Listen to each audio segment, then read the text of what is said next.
Welcome to another episode of Bek Reacts right here on the Bek Lover channel. It's been a long time for a lot of you, but a lot of you have been following me wherever I go throughout the web, whether it's on Instagram, TikTok. I've been off since 6 months ago, but I just turned it back on. I might as well. I'm sitting here thinking, well, they're going to spy on me on TikTok. They're spying on us in every single application we use, even our phones, even if we're not on the internet. Let's be real. Let's be real. So I turned it back on. There's so much going on. This is your boy Bek Lover. Make sure you join the live call tomorrow, 11 a.m.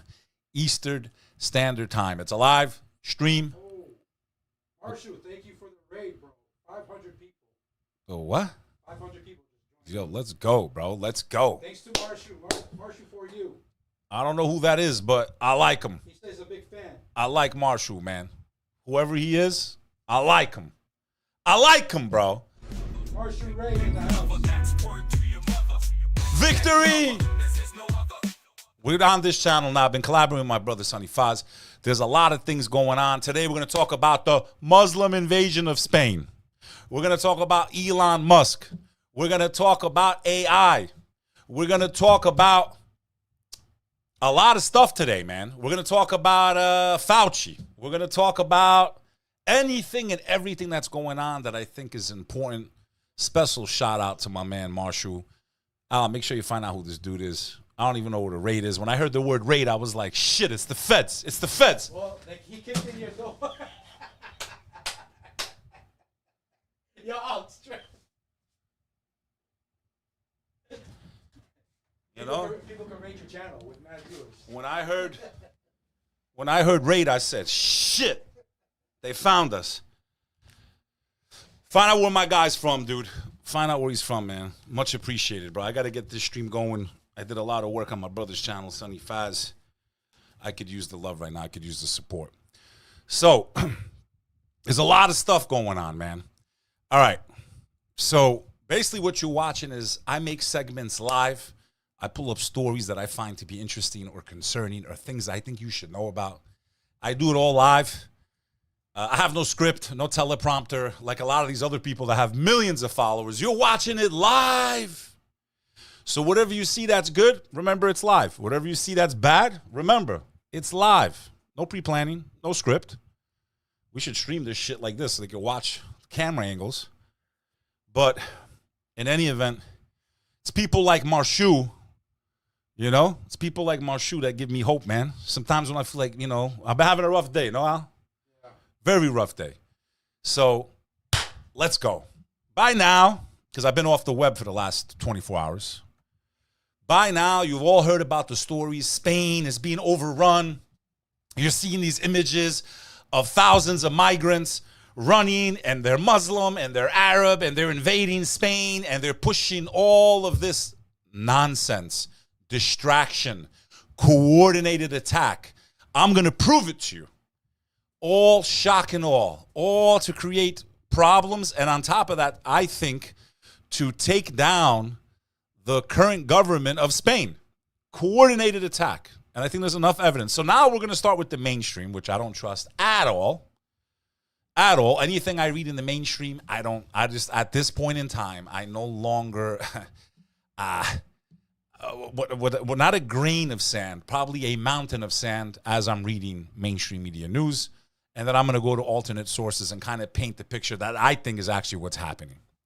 Associated Press reports tens of thousands of migrants voluntarily leave after crossing into Spanish territory of Ceuta, okay?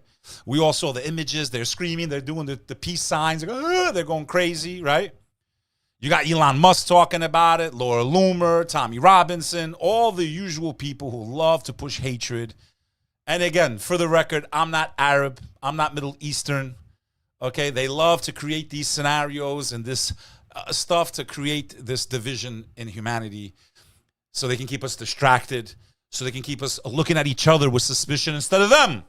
The people that keep lying to us over and over, whether it's left, whether it's right, whether it's left, whether it's right, whether it's left, whether it's right, they're full of shit. All they do is lie. All they do is create hatred amongst human beings. They're supposed to be the leaders. They're supposed to be the people that bring people together. They're supposed to be the ones that, you know, no one's saying keep borders open. I just want to clarify. I am very against open borders. I am. I really am. I'm against opening borders and just allowing anybody in, but I'm also against violating sovereign nations' borders and then being mad when they want to defend themselves and respond. I'm also against that type of open border because it seems like when it comes to the West, when it comes to the U.S., we have free reign to violate anyone and everyone's sovereignty, and then we want to sit here and act like we're angels and we don't have a lot to do with what's going on. So I'm going to show you the whole scenario in Spain. You judge for yourselves. Tens of thousands of migrants who cross into Spain's tiny Ceuta territory. Okay, just so you know what Ceuta is. Okay, so they're not on the mainland of Spain. I just want to clarify that. They're not up in Madrid screaming, oh! Okay, Ceuta. What's Ceuta? First, you got to know what Ceuta is, right? So what's Ceuta? Ceuta territory. What is it? It's an enclave, okay? Thousands of migrants have streamed into the tiny Spanish territory of Ceuta. And what's even more interesting, okay, they make it look like it's an invasion of Spain, right? It's an invasion of Spain, they go, Al. Invasion of Spain, okay? Ceuta is in Morocco, bro. Yeah, it's considered Spain legally. It's in Morocco. It's in Morocco. They kept it. I guess the Spanish kept it when they got the upper hand or whatever in history. It's in Morocco. I know it's considered a territory, disputed, whatever, okay, between Morocco and Spain. Okay, they're not on the mainland. They're not in Madrid. They're not in Seville drinking piña coladas. Okay, that's number one. Most people are like Spain. They're invading Spain. They're literally on the same landmass as their home country. Okay, that's number one. So right there, that should already be like, okay, wait, hang on a second. Hang on. They're not on the mainland? No, they're not on the mainland, okay? The escalation at the frontier comes after a surge in migrants attempting to reach the small enclave, mainly by swimming a day before. It was not immediately clear what prompted so many people to cross to Ceuta. Spain's government said it would send the armed forces to help the Civil Guard in Ceuta, which Spanish Prime Minister Pedro Sanchez was expected to visit Friday, okay? So all they had to do was jump off their own country and just swim, like, basically in a half circle to get to the enclave, like. It wasn't like they crossed boats like the Marines and they invaded Spain and, okay? That's number one, okay? Let's go. Now, you got people like Elon Musk, okay, who I have lost a lot. First of all, Al, did I ever trust him? Be honest. No. I went on every podcast. What did I say? Do I like that he's allowing free speech? Some free speech? Because clearly I've already demonstrated the algorithm. I've already shown its flaws, right? You post anti-Muslim stuff, anti-Arab stuff, anything that's for the agenda, they skyrocket your stuff to the top based on what I've seen. And I could be wrong. This is my opinion. But on my personal post, till this day, I don't have any views on X, over 10,000 views, except when I started posting for a couple of weeks, Muslims are evil. Muslims are this. Muslims should be executed. When I started posting this stuff, I have it documented. Viral. I was like, hang on a second. I've been on X when it was Twitter. I have a verified account. I post positive stuff, interesting stuff, news, stuff that's cutting edge sometimes. Nothing breaks a 50, 60, 100,000 views ever. Millions of views if I push hatred towards the Muslims and the Arabs. Now, coincidence? I ask you, is that a coincidence? So Elon Musk to me has shown his colors. We're going to cover his ass today and that interview, those disgusting comments he made that were just vile in my opinion. And I just don't trust this guy at all. Ever since they took him on his little march and his Kiss the Wall tour, he's a completely different Elon, and he ain't what I think a lot of you think he is. This is the type of shit he's pushing on his own platform, okay? That's what Spain looks like. Then there's this back and forth between him and 𝐂𝐚𝐧. But getting back to this enclave, right? In Spanish possession since 1580. So since 1580, Ceuta is a home to mixed populations of Christians and Muslims and the Spanish and Moroccan residents and day workers who live in relative harmony. Morocco does not officially recognize Ceuta and Melilla as Spanish territory and often refers to them as occupied lands. The city of 85,000 has been a flashpoint in major diplomatic crises in recent memory between Madrid and Rabat. In May 2021, the Moroccan government dropped its border controls and let some 8,000 people from Morocco and sub-Saharan countries pour into Ceuta in just days. The move was broadly interpreted as retaliation from Morocco for Spain's decision to allow a pro-independence leader from the disputed Western Sahara region to receive medical treatment at a Spanish hospital. All right, so they've been having tension there for quite some time. And to make it even clearer is a very good friend of mine who's extremely knowledgeable. He was on my podcast years ago before many people discovered him. A phenomenal source of information on current events. I highly recommend you follow Eric Suleger. I love his coverage of certain subjects, and he also commented on this. So let's pull up what Eric's analysis. This is a guy who hasn't lived in how many countries? Over 100 countries? Over 100. Over 100, right? Yeah. Okay, he's lived in over 100 countries. He calls Albania home. I don't know if he does now.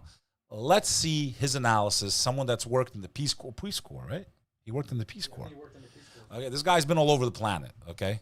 Let's see what Eric Suleger has to say about what's happening in Spain. There's a lot of spin in the media right now, so let's get the facts straight and then ask why this is happening. So here's what happened. As of this reporting, 60,000 migrants have passed from Morocco into Spain. It happened in the Spanish exclave of Ceuta. It's worth pointing out two really important things here. One, Ceuta is not on the European continent. And the second is that the Spanish-Moroccan border is the only land border that connects Africa and European nations.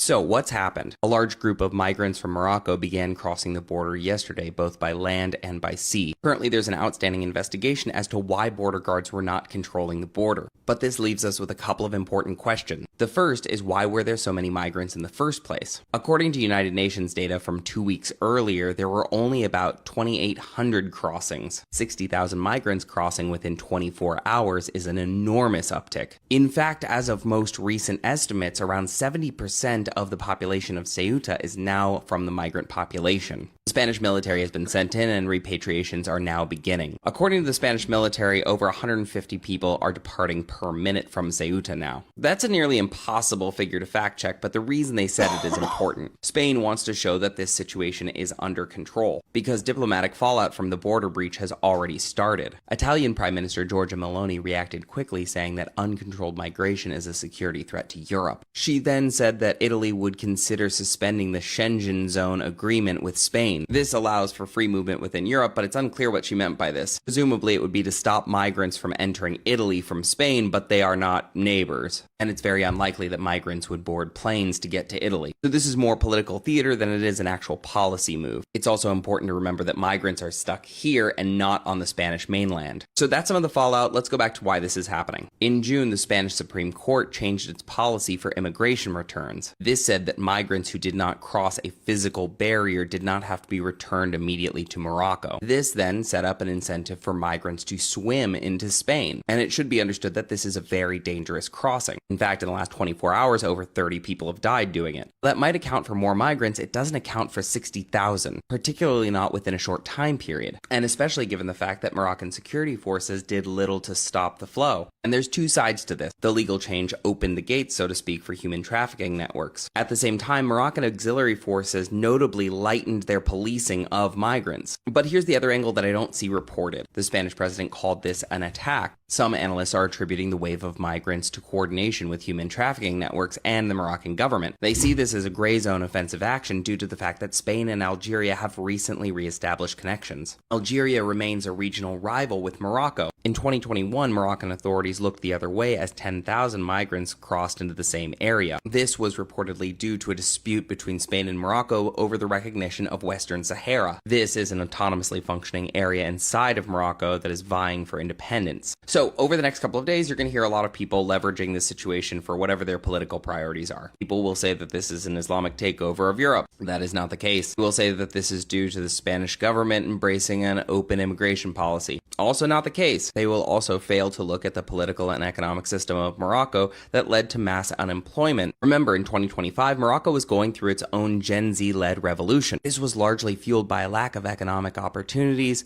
failing government infrastructure, and corruption. So the catalyst for people to want to migrate to Europe is economic and not ideological. I encourage you to take any claims of culture war around this event with an enormous grain of salt. The cause here is economic and political. And on top of that, Rabat and Madrid are currently working together to repatriate migrants. And share this story, please. Hit the link in my bio if you want free. Okay, has nothing to do with the religion. Nothing to do with the religion. It's not ideological. It's desperate people that are trying to seek better economic situation. That's number one. Number two, it's not on the mainland. Number three, it's in a disputed zone that one country doesn't recognize over another. That's another thing. Number four, I think there's even more to this story than Eric exposed. If we go to X, we're seeing a lot of posts of people, or where is it, who claim that basically this whole Spain thing is an attack by, an indirect attack, by maybe even intelligence officers. Where did I see this? Found such a good clip on this. Let me see. Here we go. Let's play this clip and let's see what you guys all think. I think Spain has been very pro-Palestine, doesn't recognize what's going on, recognize Palestine as a country, kind of goes against a lot of these countries that neighbor and surround Spain. And some people think that this is actually an intelligence hit job to help the current prime minister or ruler of Spain lose the election coming up. And that, to me, my friend, sounds like a possibility. Let's hear this out. Let's hear this out. I don't know why I don't have sound. Increíble la situación.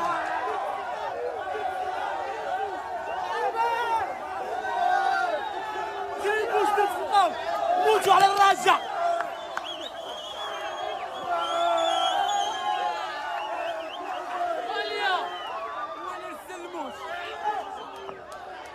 Increíble la situación ahora mismo. It's all young boys, man. Mostly boys. Where did I see this video, man? This is not a migration. Okay, so this is what Apriagita Nafs Nefes, ancient believer, wrote. Spain, this is not a migration crisis. It's a multi-front war orchestrated by the Mossad and the CIA, executed by Morocco against a nation that refuses to become an imperial vassal.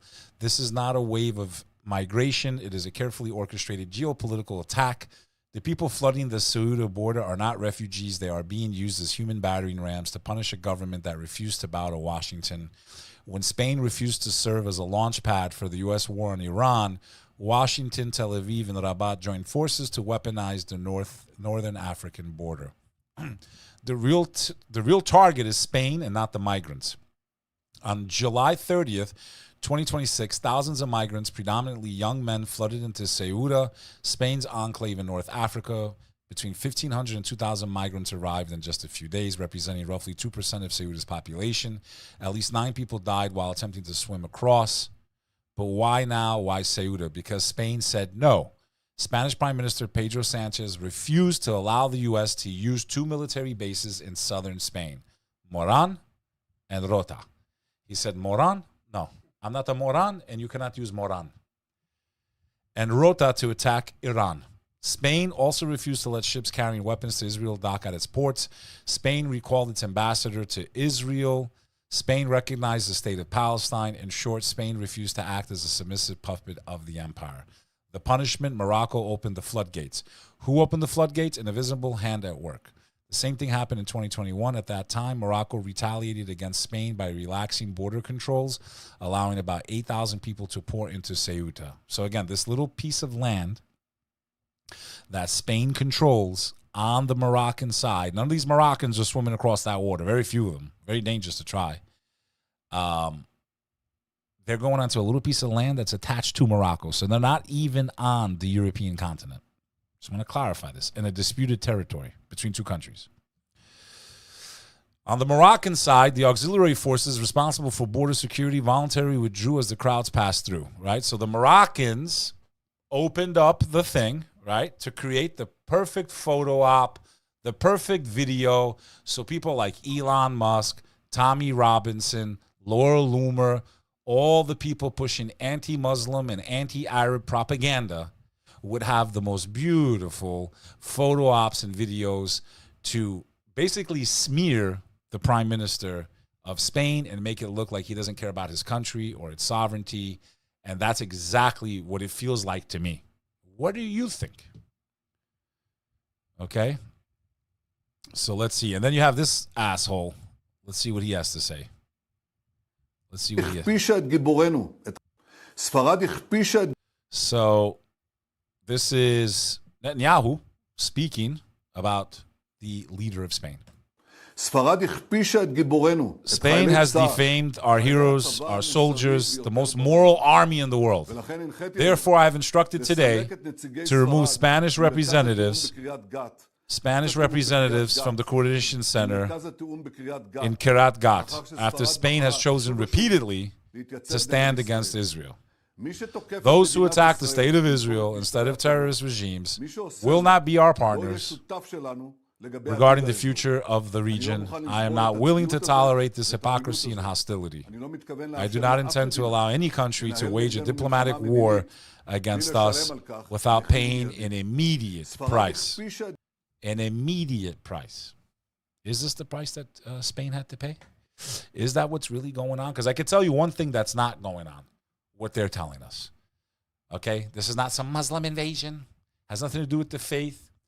A disputed territory, not on the mainland of Spain, being used as a staging ground for photo ops, propaganda, and they're using desperate, hopeless people as basically, what do you call them in the film? No, collateral damage. That's why you don't have the mic out. Extras. They're using them as extras in their propaganda. That's what I think. So, unfortunately, you know, when you see stuff like this coming from Elon Musk and the way he's been talking about a world faith, it's just really just makes me sick to my stomach. And so that's it. So Spain's not under invasion. This is not the medieval times. I'm against open borders, but I'm also against violating sovereign nations, bombing them, destabilizing them, releasing special forces, intelligence agencies to do color revolutions, which lead to destabilizations of governments, which lead to the millions and millions and millions of deaths that we've all witnessed over the last 25 years since September 11th, and more than that, really. And no one talks about the spark that does all this stuff and what leads to the animosity, which creates the hatred, which creates these desperate people, which creates the refugees, which then they're used as like tools. And in this example, I would have to say, seeing those threats coming from that PM of the greatest ally, directed directly towards the people of Spain and the president, I would hope the Spanish are awake and kind of understand the game that's being played, because a lot of people that are not awake are taking the bait and looking at their fellow human being with a lot of hatred, because either A, they're washing up on their shore from a war that their government started, not the refugee, their government, the country they live in. They don't look at the people that finance and fund these types of operations. They don't look at the NGOs and the lobbyists that create these really weird policies that make no sense, that do challenge the sovereignty and the demographics of nations. But it's not the Muslims doing it, I promise you. It's not their organizations. It's not the Arabs. It's a lot of the people that act like they love us and care about our country and care about our sovereignty. And, you know, they're good Americans. They're good Brits. Meanwhile, most of them will leave Britain. They will leave the UK. They will leave America if these countries collapse, which they're well on their way to collapsing. And they will probably go to their promised place is where they'll end up. And when they start to leave these countries, because people are waking up, they're waking up. That's when you're going to realize that we're probably in the beginning of Armageddon. I just thought you should know that. If you enjoy clips like this, make sure you hit the subscribe button, drop a comment, and help support the show. Check out the companions.club. It's a beautiful community I've built. You can even download the free version of our app right now. You don't have access to what all the companions do, but you can kind of get a feel for where we're going. Tomorrow we have a call at 11 a.m., the companions.club. Sign up, come in and be a part of my family that I created with my friend and brother, Sonny Faz. We're doing amazing things. People that believe in God. We have members from all over the world. We've had some people attack our community. They don't even know anything about it. And our members have been just going to town on these people because it's a beautiful place. And the things that we do and the conversations we have and the meetups that we do in real life and the conferences and everything that's coming down the pipeline. And we even have our own app right now in the iStore. You could go to the companions and check it out for yourself. We're not playing games, dude. We're serious. So that's one segment down. What'd you think about all that, bro? Crazy, dude. The way they flood the media. And this is what I try to explain to people, man. How come I can't hear myself better, dude? Like, why does it seem weird in my ears? I'll raise your... Huh? No. Yeah. I don't know what you do. You're like the worst tech guy on earth. You're the worst. Not sitting in front. You gotta control the show. Make sure you show your love. Super chat. If you have a question, comment. I do respond to the super chats. Don't play games. Just Bek Lover. How many people we have on live, man? Still? That's amazing, dude. All 500 of you, you're new. Make sure you sub, dude. I promise you ain't going to be bored, dude. I'm crazy, bro. I make other content besides talking about world events. I'm out in the streets. Check out my Instagram, man. It's popping, bro. Come on. The last month alone, I was with Bone Thugs and Harmony as they got their star on the Hollywood Walk of Fame. I was on the Young Turks, Real America's Voice with Alex Stein. I was on the Dean Show, millions of subscribers on that one. Hodge Twins, Jimmy Dory Show. I mean, I make the rounds, bro. I'm popping, dude. So stick around. There's a lot coming your way. And I'm just warming up, man. I promise. You're watching Bek Reacts. All right. Next. I got to be honest, man. I'm starting to actually hate Elon Musk, bro.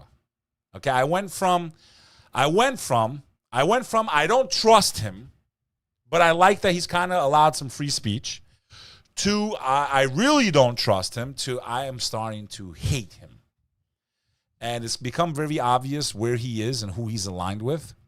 Our greatest ally, the chosen ones. And to hear him respond in this interview. Here's a clip from the Clash Report. Okay, I don't know what I did here out. From the Clash Report. Elon Musk was asked, if people are coming to a country with anti-ethical views, I'm against that. I'm against the forcible touching and eliminating of people. And I'm against the impositions of rules and laws that are contrary to what we become to accept in the West. So basically, Elon Musk is asked by this reporter, what does he think about Muslims and Islam? And his response was absolutely disgusting. Disgusting. Any little respect I had left for this man has left. I do not trust him at all. And he has only proven why I cannot trust him as a member of the human race. This freak who has, like, I don't know, 10, 20 baby mamas. I even know one girl he tried to, I'm not going to say her name. But I saw her DMs. I saw her messages. This guy has some kind of really weird God complex, dude. He wants to have like 20, 30 baby mamas, and then they want to talk about being pedophile. They're just funny, dude. Are you anti-Muslim? I'm against. Pause that word. Because he says that word. Is it going to trigger the algorithm the wrong way?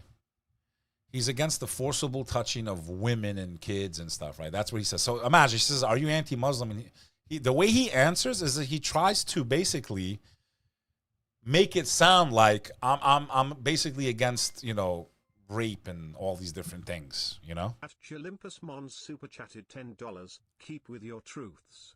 I like your words. They comes from wisdom from a man who has duty to God and fear of disappointment in your duty. I'm a Catholic, but I appreciate your task. And I appreciate you, DJ Olympus Mons. Yesterday, Al, you see, that's why I even told Sonny. When I was collaborating with Sonny, I kind of went off the farm a little bit. I have worked for years, absolutely worked for years, to try and build bridges between people of different faiths. I have tried. And I have gotten a lot of positive feedback from people that are not of the same faith as me. And it gives me hope, bro. It gives me hope in this country. It gives me hope in humanity. Yesterday, I came back from Florida. In the airport I was stopped by a Catholic. He had his chain on, right? The cross. He came up. He was a little nervous. And it's just crazy how people get nervous to say hi to me, bro. Like and they all say, man, you're very easy to talk to, you know?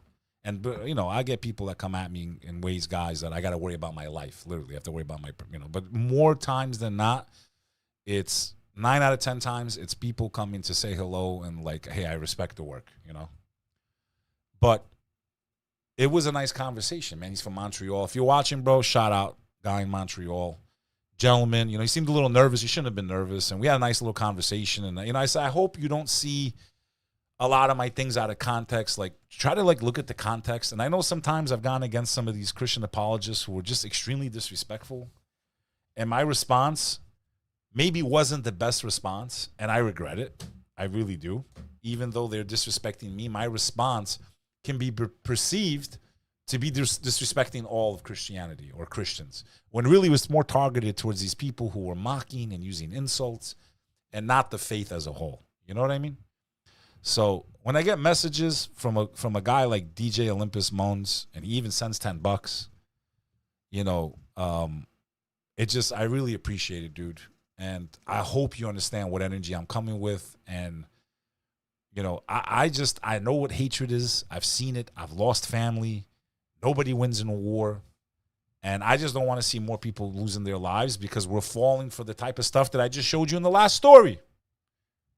So, but Elon Musk, I expected more from. This is a guy who's supposedly brilliant and sending spaceships up to space, and he's going to save the human race, and he's doing all this amazing shit. And he talks in such a way that is so unintelligent, so disgusting, that clearly it's an agenda, clearly from a place of dehumanizing people. And all these big shots that were with Trump and Trump himself, bro, are we still playing 5D chess?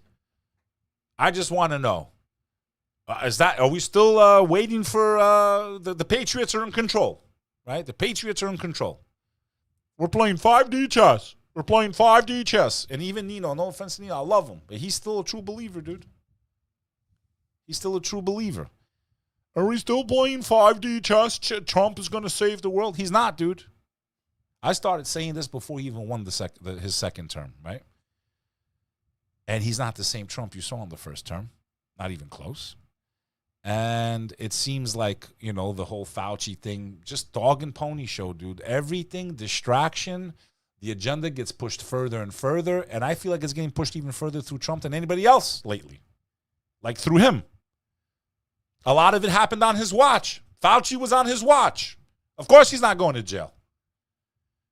Because if Fauci goes to jail, that was during Trump's time. Think about it. Oh, but they have to expose it. They've shown us they're evil, bro.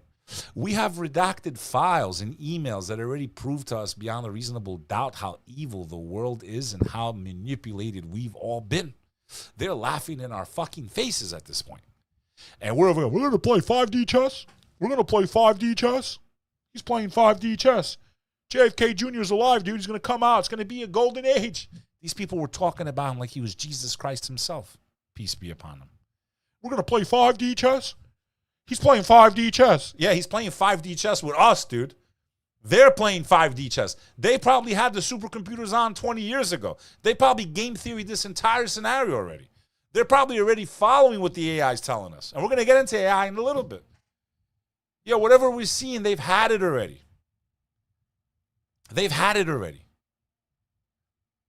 I can't even imagine what's been unleashed on us. And we know this from what? A couple of weeks ago, they even spoke about the, what was her name? Luna. She spoke about the LSD trials and all that stuff and the MK Ultra. It was real. So imagine about the things we don't even know about. Imagine what we don't know about. Getting back to Elon Musk, dude, disgusting, dude.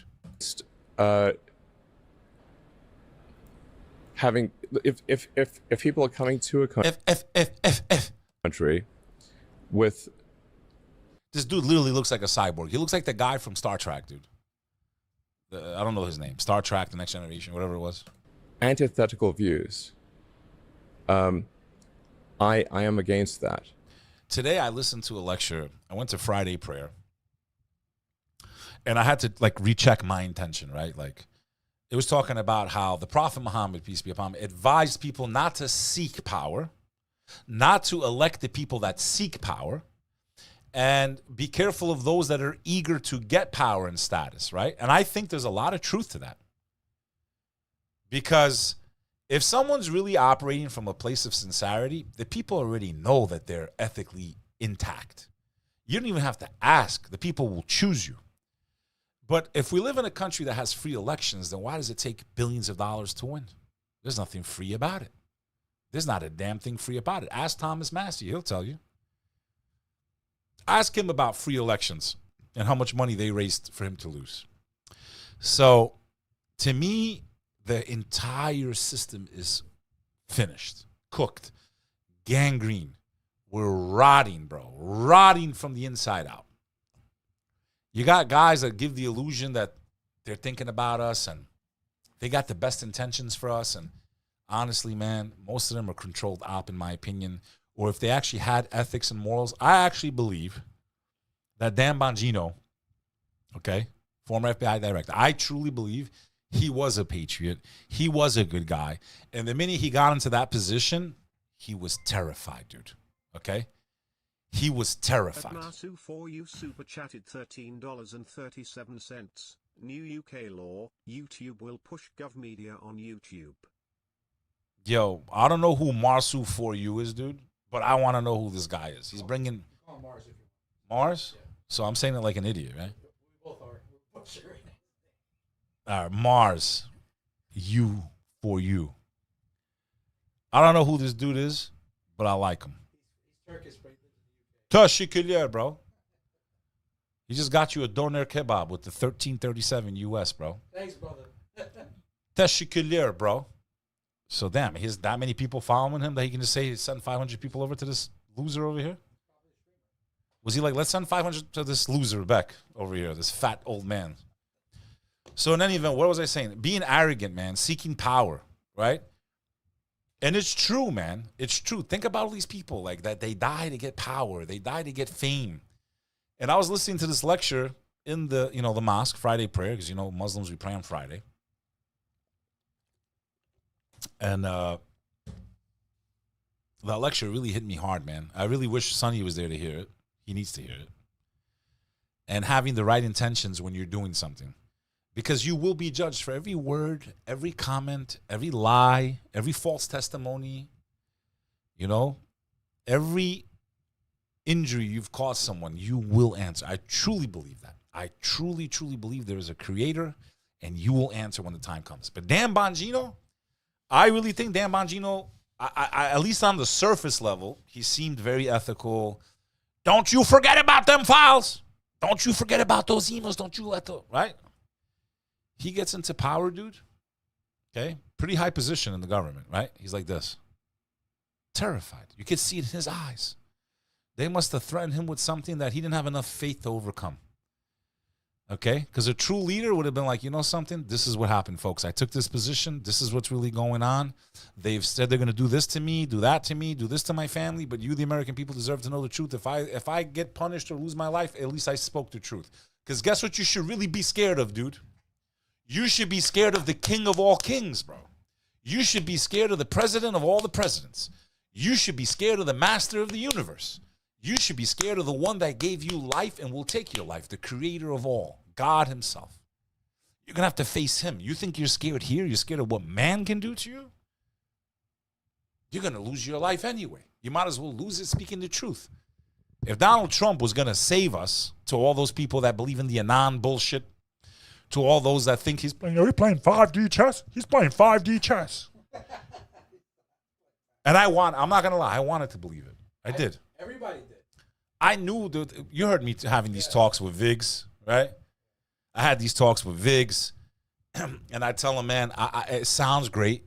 It looks like a great movie, but I'm not holding my breath, bro, because I see who's around him. Look who's around him. Lutnick, this one, that one, his son-in-law. I said, dude, he's finished. He's cooked. So for me, we're finished, dude. We're done. So if he was a real G, Donald Trump would have grabbed it, like, people of the U.S., we have been infiltrated. I can't do nothing. They're going to take me and my family out probably, but I just wanted you, the American people, to know that we've been infiltrated. Do with that information as you will. God save America. That's all. He would be a legend. He's almost 80 years old anyway. None of these leaders are willing to speak the truth because of the consequences that I guess are behind the scenes that no one can see. This is my true, humble opinion. They're scared to face it. They're not willing to sacrifice themselves, their families, their money, their well-being to save America, dude. And the only thing that can save America and the world is the truth. People actually knowing it's the truth. Damn, I can't breathe. People actually knowing the truth is the only chance we have. Man, this thing is too strong. So, we're in trouble. These evil people that would be want you to believe the narrative. They have loud toys. They have loud speakers, okay? So when they broadcast their lies, as I think I just demonstrated in the last segment, they think by repetition and seeing it everywhere, because they control all this apparatus, that you're going to fall for it. The truth of the matter is a lot of people do. Most people do. Most people fall for it. That's why they spend hundreds of millions of dollars advertising things, right? Repetition. Repetition. Repetition. So they have these echo chambers that they put people into with their algorithms, and then they just keep blasting them and blasting them. And it feeds into the subconscious. It's just impossible that it doesn't. And it affects the weak-minded. It affects the one who's only concerned about sports and how to get laid and how to get drunk. And they're very easily susceptible to this type of information being thrown out there. They don't take time out of their day. They're more concerned about the score of the Yankees versus the Atlanta Braves, okay? They're more worried about if Egypt beats Morocco in soccer or football or whatever the hell you call it in the World Cup. That's what they're more worried about, a game that will not change their life. But to pursue truth, to defend the truth, to speak the truth, to worry about their fellow human being, their fellow man, their fellow woman, to worry about the future that all of our children will face, and that we have a duty to defend our children's future, to make the world a better place, to give every single living human being a chance at safety and security. We have a duty. And we're letting people like Elon Musk talk about going to Mars. How about I don't want to go to Mars? How about we already messed up one planet? One planet's fucked up already. I'm good. We don't need to go anywhere. And I don't believe in those fairy tales anyway. I don't even think we went to the moon. So it makes me sick. It makes me sick to my stomach. The world doesn't have to be like this. We allow it to be this way. You looking at me right now. You. Forget everybody else. You right now. You're watching me. We are allowing this. We are responsible, and we will answer to our Creator. People have rights. Human beings have rights. Animals have rights. Nature has rights. Inalienable rights. And this is found through all three religions: Christianity, Islam, and Judaism. There are extremists in all three groups, and I say it here, and I condemn them, and I hate them. There are extremists in every group on earth, and I condemn them, and I hate them. And I believe in 2026, human beings can sit at the table of humanity and find a way out of this. The masses, but the masses are asleep. And then you have people like Elon Musk that want to sell you on a pipe dream that we're going to go to Mars and we're going to do these beautiful things. And then his vile heart, his filthy, disgusting heart, it peeks through his tongue. And you can see that he's full of shit, that he's not this champion of humanity, because he paints 2 billion people, 1/5 of the world, with one brush of a stroke. One stroke of a brush. Elon Musk paints 2 billion people in the most vile, filthy, not true to fact, leaving out most of the facts, completely out of context, to fuel the very agenda of those elitists and oligarchs that control him. Because if you think he's the richest man on earth, I got a news flash for you. He's not. The richest man is and woman is someone you never even heard their name. We probably don't even know who they are. So with that said, let's let him finish his vile comment that really just as an American, as someone born and raised in this country, as someone that has seen evil, as someone that hates war, as someone that knows that we can do better, to see someone that is in a position to do it but doesn't have the courage to, and a person that is a self-preservist, right? He will preserve his well-being. That to me is not a leader or a hero. A leader is someone willing to sacrifice their own well-being for the betterment of those that look up to them, for those that have given them the duty and the right to lead. And that is why those that are wise don't want that responsibility. But when the world becomes the way it is, then good men and women must rise and lead the way and take back power from the evil. Country with antithetical views. I am against that. I'm against that. You know, I'm against. I'm against rape and murder. I'm against. He basically equates all Muslims to people who would forcibly grab a woman, which is punishable by death in Islam if you touch a woman without her permission.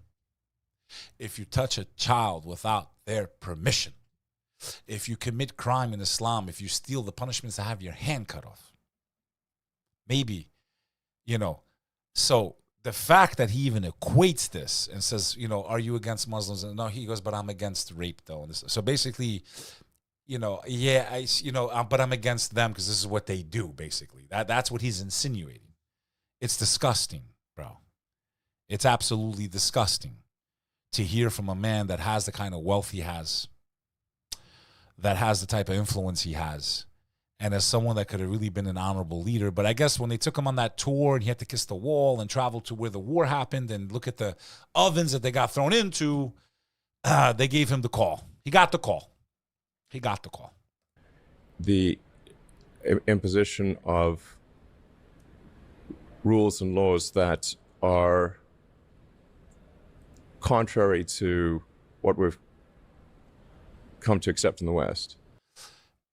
I got a newsflash for you. Elon Musk, the Prophet Muhammad, peace be upon him, many of the ulama, the biggest scholars, the biggest imams in the world, have all come to one major consensus that when a Muslim lives in a non-Muslim country, they must obey the rules, the regulation, the laws, the constitution, whatever it is, they have to obey.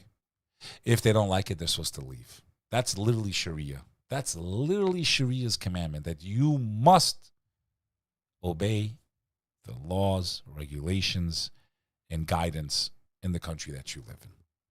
Now, since we live in a democracy, we are allowed by its rules and regulations to run for office, to have freedom of religion, to have freedom of speech. We're not violating any of those when we exercise them. But if you just hate Muslims, just say, I hate them. I don't care. I don't want to learn about them. I don't want to be. I hate them all and I wish them death, because that's basically what you're wishing. When you push this type of rhetoric, Elon Musk, you're justifying those that would do violence against Muslims, like the man that got stabbed a couple weeks ago. So just a disgusting response from someone that I felt could be someone to bring so much unity to the world.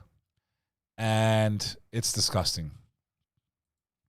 Over here it says, another clip from him from the same interview, absolute crash out from Musk after he's presented with the reality that many, many people fucking hate him. And I now am one of them, Elon Musk. I mean, some people do loathe you. Yes, some people do. But do you understand why? Do you think what you're doing is helpful for Western democracy? Maybe some people do loathe me. And that's probably true. I don't care. I don't care. But the fact that, as you pointed out, 250 million people follow me is that I think a lot more people actually like me than don't. And I think a lot more people hate you and the media more than you realize. Do you realize the media is despised? Do you realize that journalists, the view of journalists is like it's like a favorable view of journalists is like 15%. I do know that. In the United which means States... so the shoe is on the other foot. They hate you. They hate you far more than they hate me. I think there is... They're both pulling out their accents. They hate you more than they hate me. You ever notice how his accent got worse there? It's like Brit versus South African or wherever this lady's from. They hate you more than they hate me. Far more than they hate me. You heard that? I think the more. They hate you far more than they hate me. Far more than they hate me. Did you hear it? Because you won't hear it when he's talking to like an American. That doesn't come out. I don't know. Just pay attention to this shit because it's funny. More than they hate me. Like he's taking a shit when he says the word me. They hate you far more than they hate me. Me. Like he's taking a shit. You notice the difference in the accent? Do you notice it? I notice it. Me. Super chat from Mars U4U. New UK law. YouTube will push government media on YouTube. Yeah, tell me what else. They already been, bro. It's called Project Mockingbird. They're already doing it, dude. Now, is he wrong about us hating the media? No, he's not wrong. He's not wrong. When he's not wrong, he's not wrong. We should never watch the mainstream media ever again. They should just crumble. But they would still do. You know why? Because they can pump their billions of dollars into the corporations and write it off because they make so much money, dude, on everything and anything. They make in 1 second what most of us will never make in a lifetime, bro. Literally. So for them, it's a write-off. And it's a necessary tool to control us and feed narratives and push this nonsense into our brains. So it's a necessary evil for them. That's why they'll stay on the air. I think there is certainly a loss of trust in journalism. I think in part there have been mistakes by journalists and journalism. I totally acknowledge that. But I also think that the kind of polarized environment, particularly on social media, fostered by the kinds of things you are pushing on X, actually helps this, makes it worse. I don't think so. I think you're the problem, the media. And speaking of loathing, you're loathed far more than I am, and you don't seem to even realize that. I think very. He just looks like a freaking alien at this point, dude. He just is. I don't know. He's a weird dude, bro. Weird. Very few people know who I am relative to you, so I don't think I play in the same game. The media collectively. So, I mean, you're hated. Look at her face. She looks like she's about to let one rip. She's disgusted by Elon Musk. So yeah, I expected more from this guy. It's just, it's like, come on, bro. Come on, dude. 1/5 of the world, bro. 1/5, one-fifth, of a billion people. So it's just crazy. So, that's all I got to say about Musk right now, man. Very disappointed. Very disgusting commentary coming out of a man of his caliber. I think he has people behind him that tell him what to do and what to say more than he wants to act like he's the man. I think he's a bitch. I think he takes orders. I think he got the call. I think that's what's going on. If you like videos like this, drop a comment, hit the like button. You can support the work by joining the companions.club. Go to the companions.club. Be a part of my family, man. Access to me, my brother Sonny Faz. Real community. The only requirement is we ask you to believe in God, man. If you don't believe in God, just be respectful. But either way, if you want to support the work, you could also check out the companions.us. We ship anywhere nationwide. We got jerseys. We got bomber jackets. We got everything, man. Highest quality, made in the U.S., manufactured, man, by yours truly, out of Los Angeles. Your boy, Bek Lover. Next segment, bro. Oh, these things just make my blood boil, man. My blood is boiling, dude. Do I want another water, dude? What's wrong with this Elon Musk dude, bro? He owns Twitter. He's part of the media. Yeah, you need a mic, dude. Where's how many people we got in the stream right now? 500. Shout out to the 5, man. If you're watching me, man, if you're watching this broadcast, man, drop a 1, dude. Drop a 1, man, in the chat, man. Drop a 1, man. All right, what do we got here? So there was a debate. Now, I don't know if we're going to watch the whole thing here, but we're going to. I haven't seen it yet, okay? I haven't seen it yet, okay? There was a debate at Oxford, okay? The West is right to be suspicious of Islam, and there's two sides, pro-Islam, anti-Islam, okay? This debate had the biggest piece of shit I've ever seen in my life, Tommy Robinson. He blocked me on X because I've called him out and I've humiliated him, in my opinion. I've also exposed his lies. And I spoke about how he's on a certain email list, mentioned by name, between that sick bastard who miraculously hung himself in a jail cell under maximum security.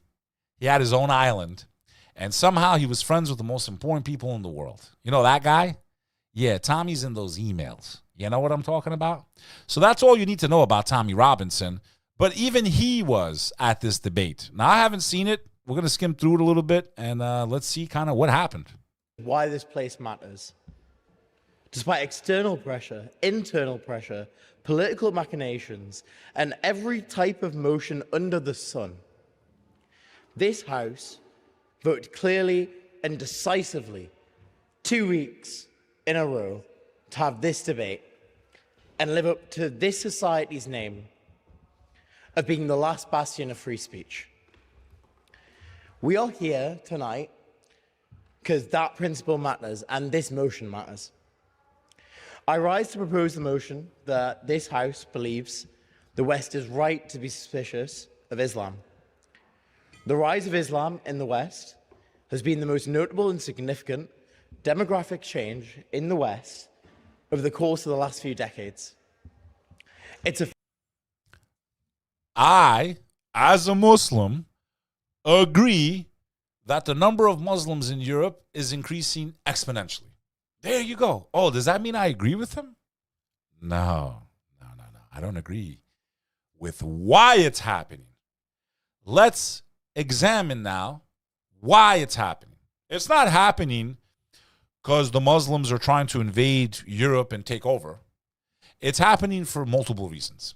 Number one, all of the wars that the Western European nations with NATO and the UK and America did over the last 25 years, 30 years, has destabilized the entire Middle East. The overthrowing of government after government and the violence and the destruction of many people's homes led to millions and millions of Arab refugees. The majority of refugees in the world today are of Arab descent, even though they are the minority of Muslims, only 19%. And on top of that, the policies that your lawmakers made of opening these borders and allowing that type of migration in, besides the unjust wars, unjustified wars, and the wars that were clearly never about getting rid of ISIS or getting rid of Al-Qaeda. Because what did we do? We paid the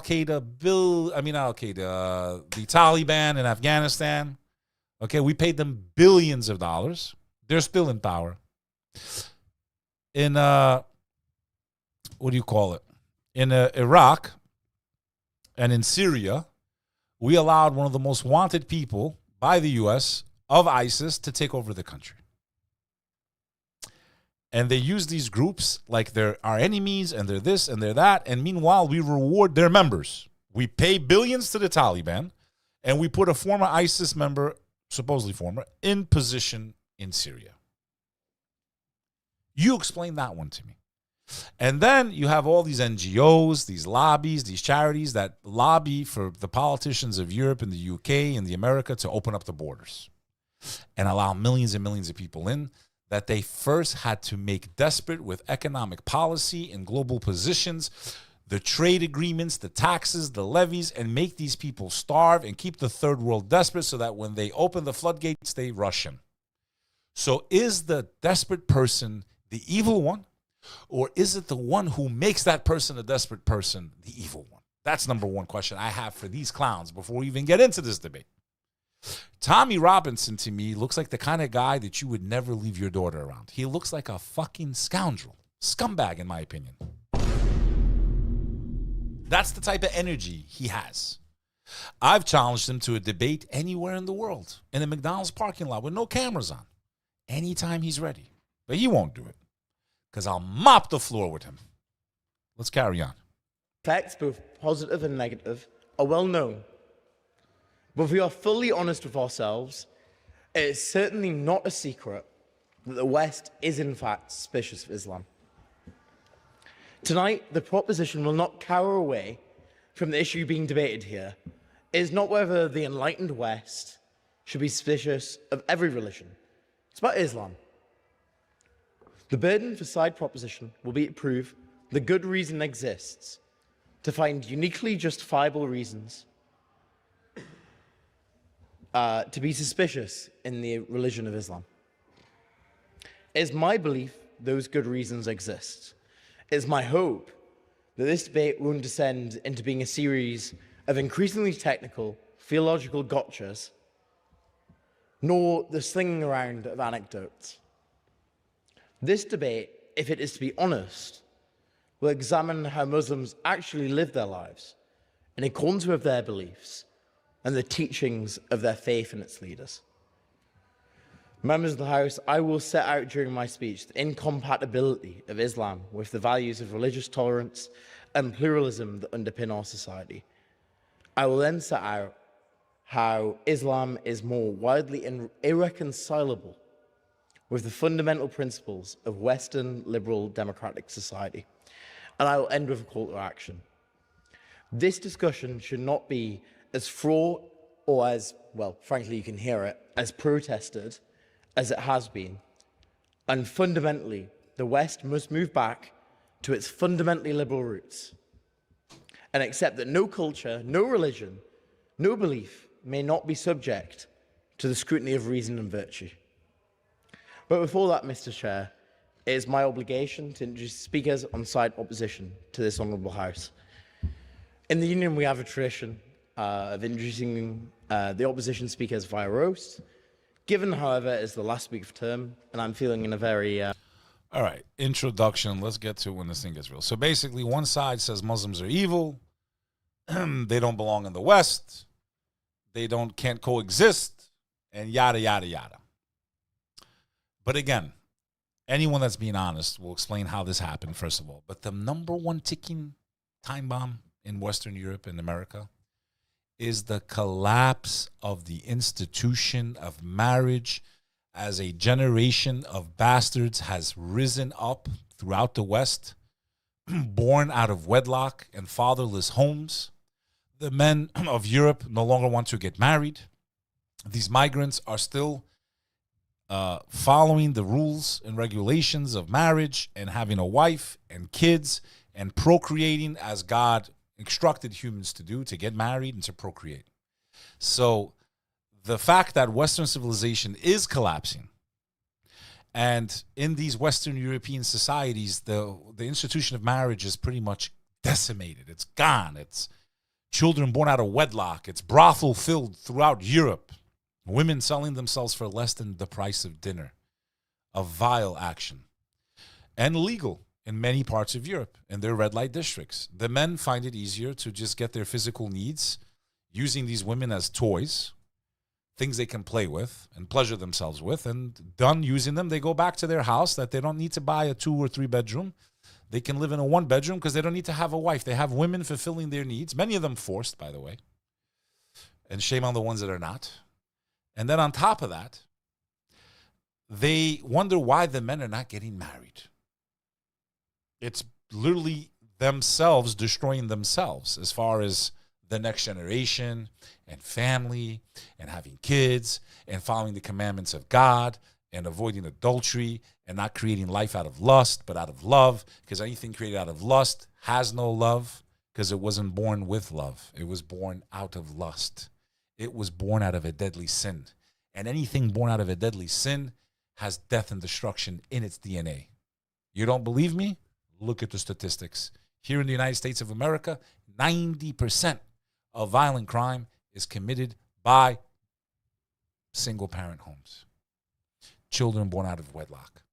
In the 90s, we laughed when Maury Povich would get up and say, in the case of baby ba, you are not the father. And the guy's jumping up and down. And the woman's crying. Or the poor bastard thought that the baby was his. And in the case of baby Jamia, you are not the father. And the son and the father, the guy that thinks he was the father, is devastated. She got pregnant by another man. And we laughed. It was entertaining. We didn't think about all the bastards that would be out there with their handguns just letting loose, because these children were born out of lust and not out of love. Therefore, they don't know how to have love. It's not even their fault. I swear to God, feel bad for many of these criminals.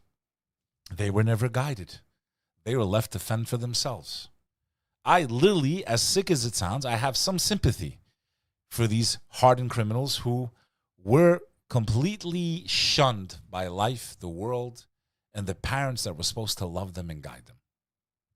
And now we are in a generation of divorce. And this problem is becoming worse and worse and worse. So not only is it divorce going through the roof, it's children born out of wedlock, and the next generation, my friend.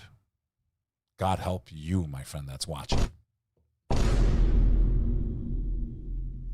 So let's see now when this guy gets the counterclaim. I don't know who the first speaker is, but let's see if he says anything here. Let's see. As a policy end by an insurgent Green Party, the idea of Islam as a political ideology certainly isn't new, but the open pursuit of it by parliamentary hopefuls, moving from the streets to the hall of government, should concern anyone who values our secular democracy. So there's a lot of back and forth there, I guess. Let's see what she has to say now. Again, we do not have to go back 2,000 years to see how this ends. We can look at simply last week in Belfast. A stabbing on a street left a man fighting for his life at the hands of a Sudanese refugee here on a legal residence permit. Within 48 hours, mobs were going from door to door looking for them. 27 people were made homeless overnight. A Ukrainian family burned out. Muslim parents who were asking their white neighbors to keep their children safe while they stayed in their houses and waited for the inferno to come. A 2-month-old baby was pulled from a burning house by firefighters. Northern Ireland's Justice Minister said it plainly. Bad faith actors who could not have found Belfast on a map a week earlier were deliberately stoking people onto the streets, and that is the absolute definition of racism. But before I make that case in full, let me acknowledge the distinguished bench in front of me tonight. Oliver JL, I begin with you. You dropped out of your GDL course to spend more time unemployed at the Oxford Union. And given how many times a Muslim candidate has stood between you and the position you actually wanted here in the Union, perhaps tonight's motion...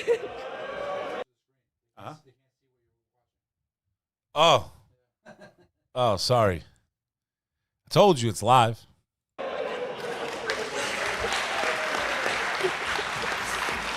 So far, this, I guess, I'm assuming she's Muslim. She got up and started cooking them, bro. She's like, let me talk to the bench.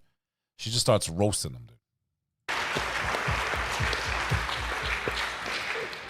Perhaps tonight's motion is less about the West's relationship with Islam and more about yours. Stephen Yaxley Lennon, known to his hooligans as Tommy Robinson. Stephen, there is a crowd outside rioting against you tonight, and without the protection and generosity of a Muslim Palestinian president and a mostly South Asian executive committee, you would be quite literally cooked.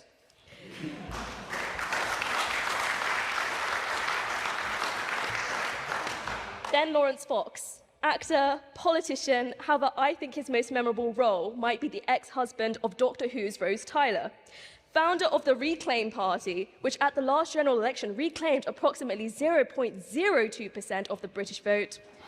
Also a former GB News presenter, former because GB News let him go, which if you know anything about GB News, says something... So what is she showing? She's showing that these guys are lowlifes. They spend their energy spreading hatred, and they base it on fallacies. Now, is there a migration problem to Europe? Yes. But again, I ask you to go to the source. How did it start? Why did it start? Who allowed the borders to be open? Who created these refugees? Who invited them? Again, I'm against open borders, and I am for Britain being British and Italy being Italy, Italian. So who, what, where, why? Most people just take 1 or 2 points and they forget the rest. 𝐂𝐚𝐕𝐄 took Jerusalem in 1187 and left. Let's see now what she says. Let's jump ahead a little bit. I wish I had highlights on this, man. And a childhood stolen from a boy who committed no crime either.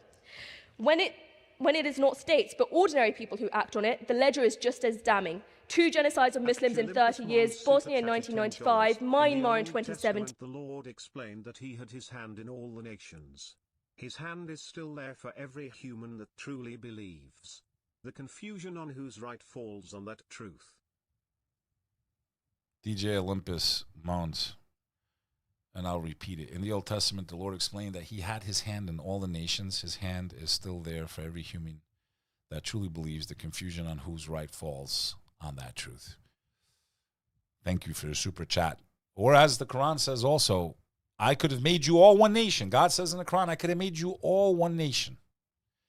Basically implying that through giving us this diversity, God wanted to see how stupid the children of Adam would be and how poorly they would treat each other just because they look a little different, a different color of skin, and maybe a different language. And look at how brutal we have been to one another. I bet you all of us watching, whether if not this generation or the last, have lost a family member because of that hatred of our differences, which our Creator could have made us all one if he wanted it to be that way.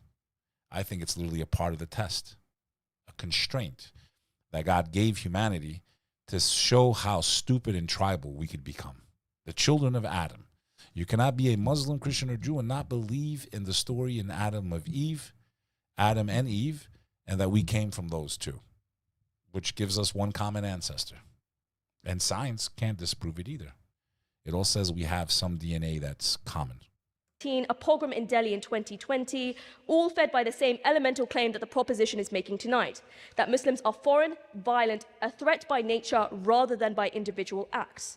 The motion, at its core, is Samuel Huntington's argument, which is the clash of civilizations, Islam and the West, placed as mortal enemies in a struggle that only one side can win. Published in 1993, it has shaped Western policy for 30 years. So let us test it against the evidence. The evidence, they say, is ISIS, Palmyra, the Bamia Buddhas. Look, here is the clash. Here is why suspicion is rational. All they do is destroy. So let me take them to Jerusalem. In the Al-Aqsa complex, which is the third holiest site in Islam, there are Gothic rose windows. Crusader stonework preserved by Muslim custodians for 8 centuries. Salahuddin Ayyubi took Jerusalem in 1187 and left the Christian stonework standing. That is not a clash of civilizations. And what did Erdogan do to Hagia Sophia? I'm talking about Jerusalem. The evidence... I don't know what's going on, but this is a really cool debate. And it looks like a really great show. And there's only like another 2 hours left. But we're going to just cover a little bit more and we're going to jump. And denied. Bamia, when the Taliban first proposed destroying the Buddhas, scholars from Al-Azhar University in Cairo flew to Kandahar to argue against it on theological grounds. Hazara Muslims took up arms to protect them. That tradition tried harder to save those statues than the West ever did. Which brings me to Palmyra. The man who died trying to save it was an 81-year-old Muslim man, tortured for a month and beheaded for refusing to talk. Because they were showing images of ISIS when they were smashing the statues in Afghanistan. God says in the Quran, literally says in the Quran, to travel the world and see the ruins of the kingdoms and empires that came before us. He literally tells us to go to these places and look at their stones and what remains of them. Not to destroy it, to learn from it. Yet they were showing you images of the Taliban in the Afghani war, destroying priceless history, and then saying that that's Islam that taught them to do it, when it's actually against Islam to do it. So who is Islamist violence actually killing? Not the West. It's Muslims. 91% of everyone killed by Islamist terrorism is Muslim. She's stupid for even using that new word they created, Islamist. A new word that absolutely makes no sense. It's fucking stupid. And the last thing Muslims should do is use the word themselves. Islamic terrorist, Muslim terrorists, you can't even be a Muslim and be a terrorist. You could say terrorists who claim to be Muslim. That's probably a better way, because you cannot be a terrorist and be a Muslim. A Muslim is one who submits to God. When you submit to God, you cannot terrorize people and make their lives miserable and kill them and steal from them and hurt them. Not even animals in the faith of Islam. So using the words Muslim terrorist, it's a contradiction. You cannot be a Muslim and be a terrorist. You cannot be a Christian and be a terrorist. You shouldn't be. So with that said, terrorists claiming to be a Muslim have killed more Muslims than anybody else. This is a fact, and she's giving you the actual statistics. They're in the House of Oxford. They're doing a real serious debate, like a real debate. 91% of people killed in terrorist attacks, Muslim. You don't believe me? Go do the research yourselves. No one dies more from it than Muslims. The Taliban has killed 69,000 people, ISIS 58,000, Boko Haram 25,000 people. All of them nearly Muslim, killed by men who called themselves the only true Muslims on earth. For 20 years, the West has pointed at the body count and blamed the corpses for suspicion. Huntington told governments that they were not engaged, they were in a civilizational war. They believed him, and in fighting that war, they generated precisely the enemy his thesis required. Yes? Are you suggesting that Islamic death meted out to other Muslims should not make people in the West suspicious because they care about Islam killing its own people? I think primarily the West's argument towards criticism of Muslim is to do with themselves, as opposed to how they treat other Muslims. I don't think that the footing in which we treat other Muslims versus Westerners is equal. That is the paradox of the modern culture war, actually. Offended by everything, shamed by nothing. They take issue with the women on a headscarf on a bus and feel no shame about the wars we exported or the terrorist regimes we bankrolled. Or about the guy named 𝐿 who had his own island. They covered that one up, including their prince, you know? At any event, this looks like a really good debate. I don't know when Tommy Boy gets up there. When does he get up there? Oh, he's there? I know what Tommy's going to say. We've had grooming gang. Look at his face. The first shot I pull up. Look at Tommy Boy. I wouldn't trust this guy with my own daughter, bro. Of the Conservative Party and their policies, beliefs only their lead. Did he just grab his crotch? The Honourable Lady for opening the case for the $19.99. The Treaty of Hudaybiyyah. Fully aware of the backlash you would have faced, but I congratulate you on your defence of free speech, and that's the reason why I've come tonight. Yeah.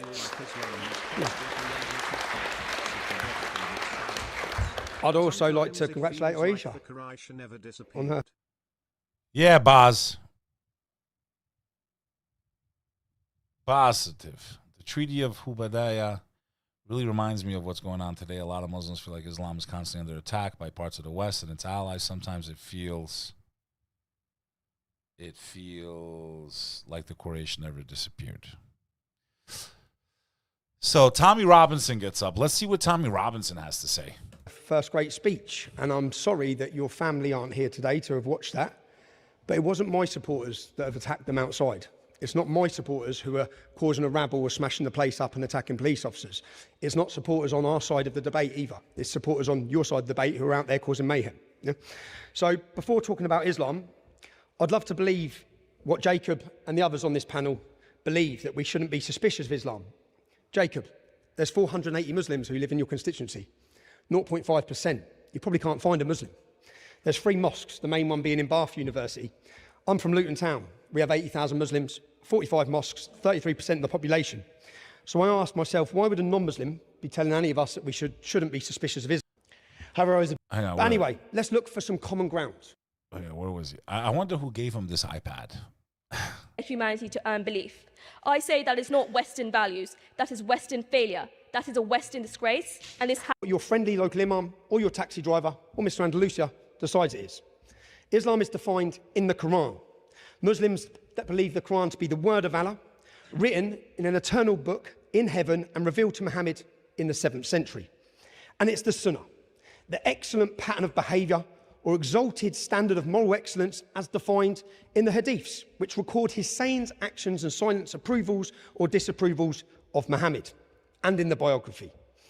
And the whole idea, by the way, is based on accepting that Muhammad is the final prophet, because the Quran says so, and the Quran is the word of God, because Muhammad says so. So, seeking common ground. I'm not here for a fight, contrary to what everyone believes. Everyone thinks everywhere I go, I want to fight. I want to find some common ground. Finding common ground with Islam. Muhammad said to the Christians of Najran, come to a word that is just between us and you, that we worship none but Allah, and that we associated no partners with him. So Islam presents itself as a religion that wants to seek common ground with others. Come to a word, Muhammad was saying, let's find some common ground. Nothing to be suspicious of there, right? But it's the no partners. That's the key. Islam says it wants common ground, but the common ground must be Islam. Christians must deny Jesus is the Son of God, a partner. But anyway, let's look for some common ground. Okay, that's what we want to find. I've seen how this works, Andrew, so I'll take as many questions as you want at the end. I'm just going to finish my speech. How many of you in here are gay? You don't actually need to put your hands up, okay? In the Quran, through the story of Lot, homosexuality is condemned, and 4 of the 5 major schools of Islamic law think it should be punishable by death. Maybe I'm going to finish my speech. In fact, okay. He's claiming it's a Christian nation. Let's see. What is the punishment for being homosexual in the Bible? Let's see.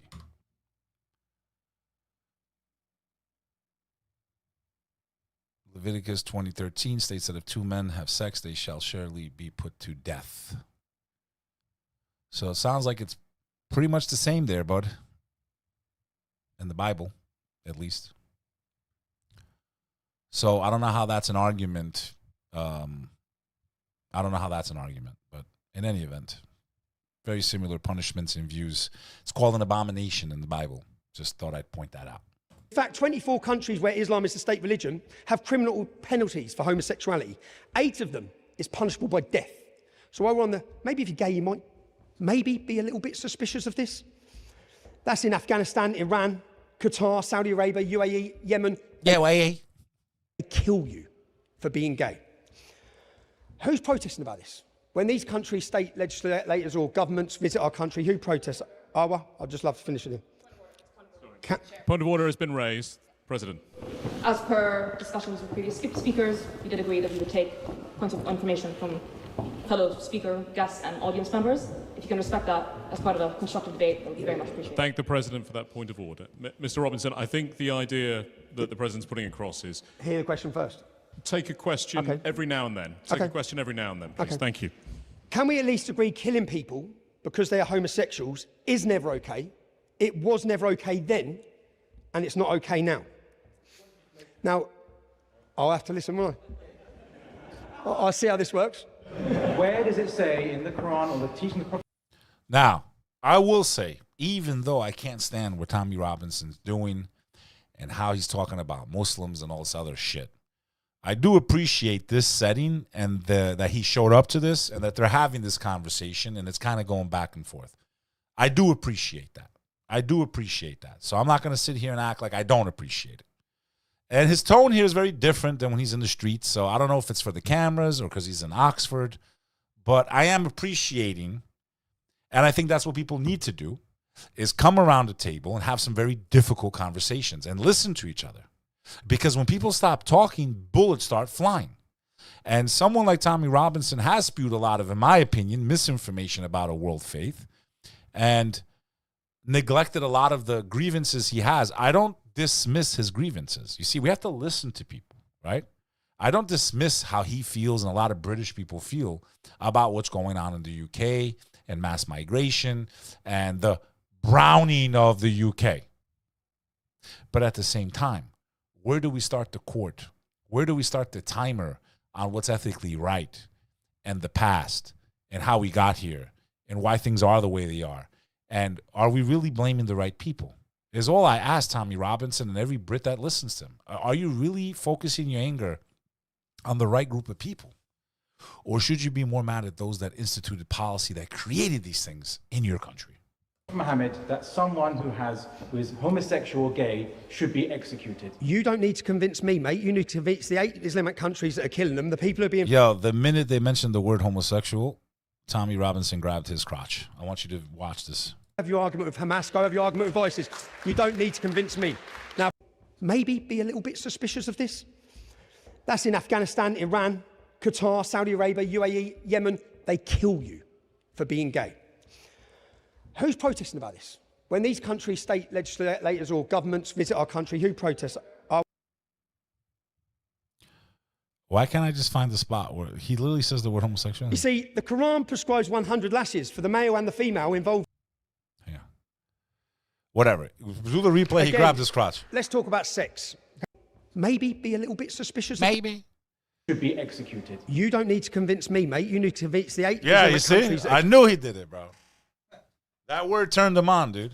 That word turned Tommy Robinson on, bro. He couldn't help it. Killing them. The people who are being thrown off rooftops. Go have your argument with Hamas. Go have your argument with ISIS. You don't need to convince me. Now, please, if I can just finish. Again, let's talk about sex, okay? How many of you have had sex since you got here? I want to see your hands up. I knew that was coming, right? You see, the Quran prescribes 100 lashes for the male and the female involved in what Islam considers illegal sexual intercourse. That's the Quran 24:2. But Islamic scholars have gone all in on this issue, yeah? Not just lashing. All schools of Islamic law prescribe death by stoning if a person is married. And the Shia school, Jafari, prescribes 100 lashes before you're stoned to death.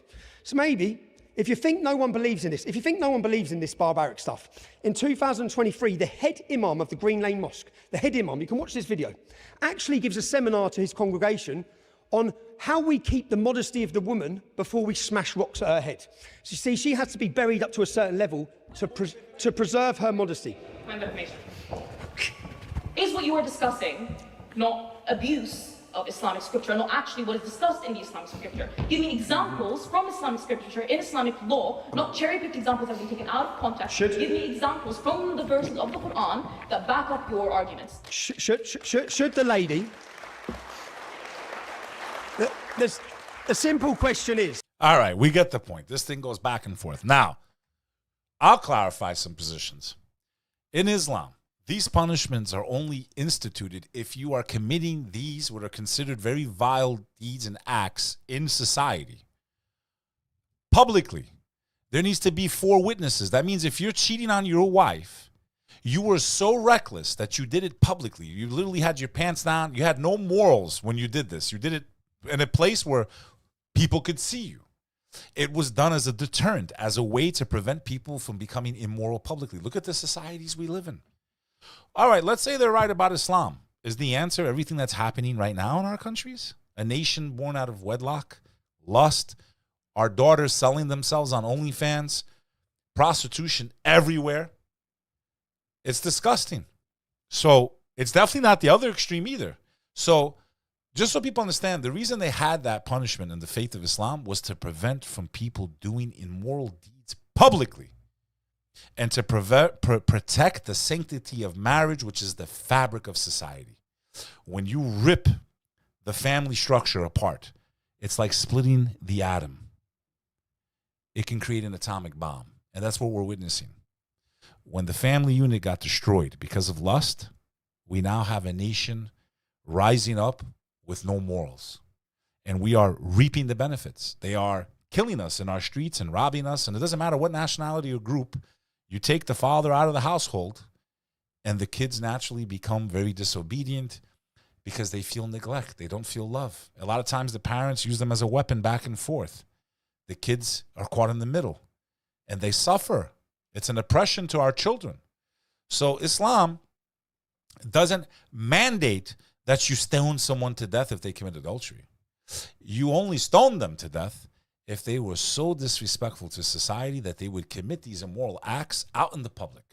It doesn't command you to kill homosexuals unless the public witnesses their homosexual acts. It means that you have no decency. I think that's what's wrong with society today. The fact that we talk about private matters very publicly. We push sexual things that should be kept in the bedroom, kept in the closet, kept in where it's between you, the person you're doing with it, and God is your witness, and you'll answer for that on Judgment Day. But the actual punishment, the stoning, the whipping, and all that's only done if you are so indecent and immoral that you do it publicly. And people that are not married, if they're caught publicly committing these types of acts, it means they have no respect for society, no morals. These are the types of people and I promise you, in the streets of this country, we've already seen people having these types of acts publicly in front of children, and it's only going to get worse. Go look at some of these parades and the indecency that goes on in there. And I don't care what their sexual orientation is. Disgusting to do out in open. So actually, this type of behavior would be prevented, because I think we're going to continue to degenerate, and that it was a deterrent for those that had no decency, nowhere to commit these types of acts except out in the public. Because who else is going to witness you? You need 4 people to be stoned to death. 4. That means you basically would have took a woman in ancient times and took her in the middle of a marketplace and rode her like a horse. There's only way that you were going to get caught, or if you were that stupid to do these acts. So it was a deterrent. It was a way to prevent adultery and immorality to spread, because look at what it's doing to us.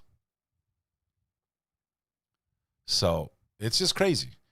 And it is funny how Tommy always talks about Christianity, and it's funny how he talks about Christian and Western nations, and we're Christian, is born on Christian.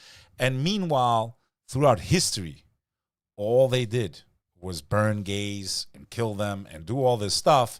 And he's trying to use something that's not even accepted in the Bible, that he's holding in his heart, supposedly, in his hands, which does not justify that lifestyle at all, and using something that goes against Christian values and history as a way to defend it, which is a complete contradiction and hypocrisy at its finest. It just sounds nice. It sounds good, but it's not true to fact. It's not true to history. And Tommy Robinson is clearly a hypocrite, and he'll use anything he can. He'll wiggle like a worm. He'll throw a fire. He won't give the whole explanation of it. Shock and awe to distract, deflect, and create chaos, in my opinion, and not bring real solutions, but fuel hatred, in my opinion. In any event, it's Friday night. These people are always going to be out there. People like me and you got to come together, whether we're Christian, Muslim, and Jewish, or Hindu, or Buddhist, or whatever we are, and we can show these people, these types of people, that we can coexist. It doesn't mean I agree with your lifestyle. Doesn't mean I endorse your faith. But I can respect your choice to live that way. It's your right. It's your right as an American. And I respect that right. And I know every Muslim I've ever met respects that right also. It's your right to choose. And guess who else? God himself told us in the Quran in chapter 256, there is no force in religion, no compulsion in religion. You cannot force people into the faith of Islam. And anyone that does so is not following the literal commandment of God in this faith. So we need to build these bridges. We need to find the common ground for real. And we need to have people that have respect for each other, maybe carry these conversations a little bit better. In any event, I do want to finish watching the rest of this. Too hard to do on a live show, but maybe I'll continue with this after. In any event, if you like these types of conversations and content about all types of stuff, from current events to this and that, you're in the right place. This is Bek Reacts, and I'm here. Bek Lover. Hit the sub button, man. There's been a lot of controversy going on with this guy, Nolan Wells. It's starting to get a bigger story. I just heard about this today, and I do want to cover it. So there's a lot of mystery around this young teen's death. Some people think it might be because of racist reasons or whatnot. Maybe we can get into that story. I don't know how many of you have heard about it, but maybe we can check it out. And how many people we got on this live, Al? It's real deal, dude, or it's botted? Commenting, bro? 500 people, bro? Should I keep going, man? Yeah. Can I take a 2-second break? Can you sit here and play this video for them while I take a little pee break? In this next segment, Al's going to try to be me. He's going to watch a guy that used to be my friend. I haven't spoken to him in years. He was thrown off of Clubhouse at the time. We used to co-host a lot of rooms and stages. Now he's the biggest shit in the internet, which is a miracle. I don't know how he survived, but I'm talking about Mario Nawfal, and he's become the biggest thing since Sliced Toast on X, the platform. And I used to host rooms with this guy all the time. I'm not hating, but he's speaking to John Kirikow. You guys have seen this guy everywhere, former CIA agent. They're having a conversation about Iran and what's coming next. Let me push play on this. Al, if you have anything good to add to it, you have my permission, you have my blessing. Al the pal, well, I take a 2-minute break. Like, I don't know where to start, John. 2 months after Ynet, the Israeli newspaper, put out a piece in op-ed saying Israel should help Morocco invade the 2 Spanish cities up north. It happens. And then that's a few days after 2 American ships got struck in Egypt, which was a day before Saudi announced a coalition of Gulf countries and reports that they're planning a land invasion to Yemen. While we're getting reports that Iran is planning a blockade of Iran, the U.S. planning blockade of Iran, including land-based blockade. And Ukraine fired a missile at an Iranian ship, which many interpret as a warning that, hey, Ukraine can also close the Caspian Sea. Before we could go into, what's influencing Trump and other topics, maybe getting your general thoughts, John. I'm going to blow my own horn here. And I'm going to say that several weeks ago, I said on my own podcast that if Ansar Allah, also known as the Houthis, decided to jump into this thing, it was going to regionalize. Because once the Houthis were in, then the Saudis would be compelled to jump back in. If the Saudis were in and the Houthis were in, then we have to start thinking about the Emiratis, even though the Emiratis seem to have negotiated their way out of it with the payment of whatever it was, $2 billion, $3 billion. And then sure enough, the Houthis jumped in and announced in advance that they were going to attack Saudi shipping. Not only have they attacked Saudi ships, they've attacked Saudi refineries. The Saudis, of course, have struck back. And then, much to my surprise, the American and Saudi air forces jointly attacked pro-Iranian militia bases in Iraq, apparently with the blessing of the Iraqi government. And then the Iranians used drones to attack these ships in port in Egypt. So this is most certainly regionalizing. It's expanding. Also, did you happen to see this insane report in the New York Times from 2 or 3 days ago saying that an extremist group of Israeli settlers, because Israeli settlers aren't extremist enough, an extremist group entered Syria and announced plans to begin building a settlement in Syria. Now, what do the Syrians do? The Syrians have to say, shocker. Well, wait a minute. They can't just enter Syria. And we're not talking about the Golan. We're talking about Syria proper, Syria itself.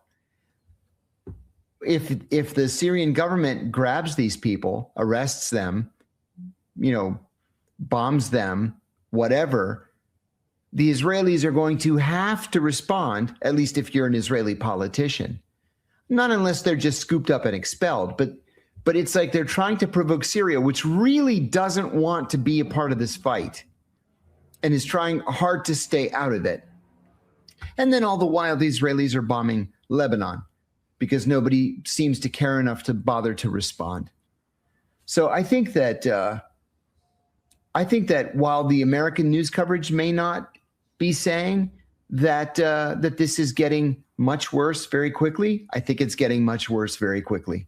Oh yeah, I am. So on the Syrian one, there's more to the story. Unless this is a expanding event. pretty this was from a few days quickly. ago. Syrian settlers entered Syria, and then the Israelis almost attacked them, bombed them with a drone, and they were about to bomb them. And then one of the guys behind the screen is like, "Hold on," that he saw something that indicated these were settlers, and they canceled the drone attack.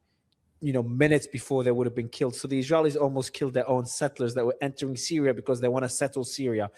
Also, Ben-Gvir was saying the same thing about Gaza for the millionth time a few days ago. Yeah. And of course, they're saying the same thing about Lebanon. Now, on your point on this is getting worse, yeah. And Jordan, and the Iranians are hitting Jordan at the same time. Yeah, Sorry they hit to interrupt Kuwait you. again today. And the Jordanians put out a letter yesterday. It's wild we're here. The Jordanians, businessmen, politicians, etc., wrote a letter to the king or the monarchy saying we want American bases out of the country. And also a report just came in now from the New York Times, Wall Street Journal.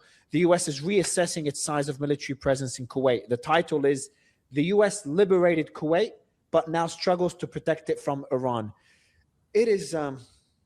what a catastrophic mistake this war was, John. What a catastrophic mistake.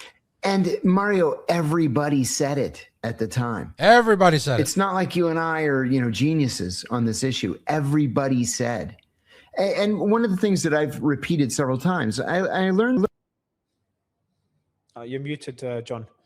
I don't know why you got muted. It's a bizarre one. Military leadership. You've killed every one of the country's nuclear scientists. You bomb mercilessly.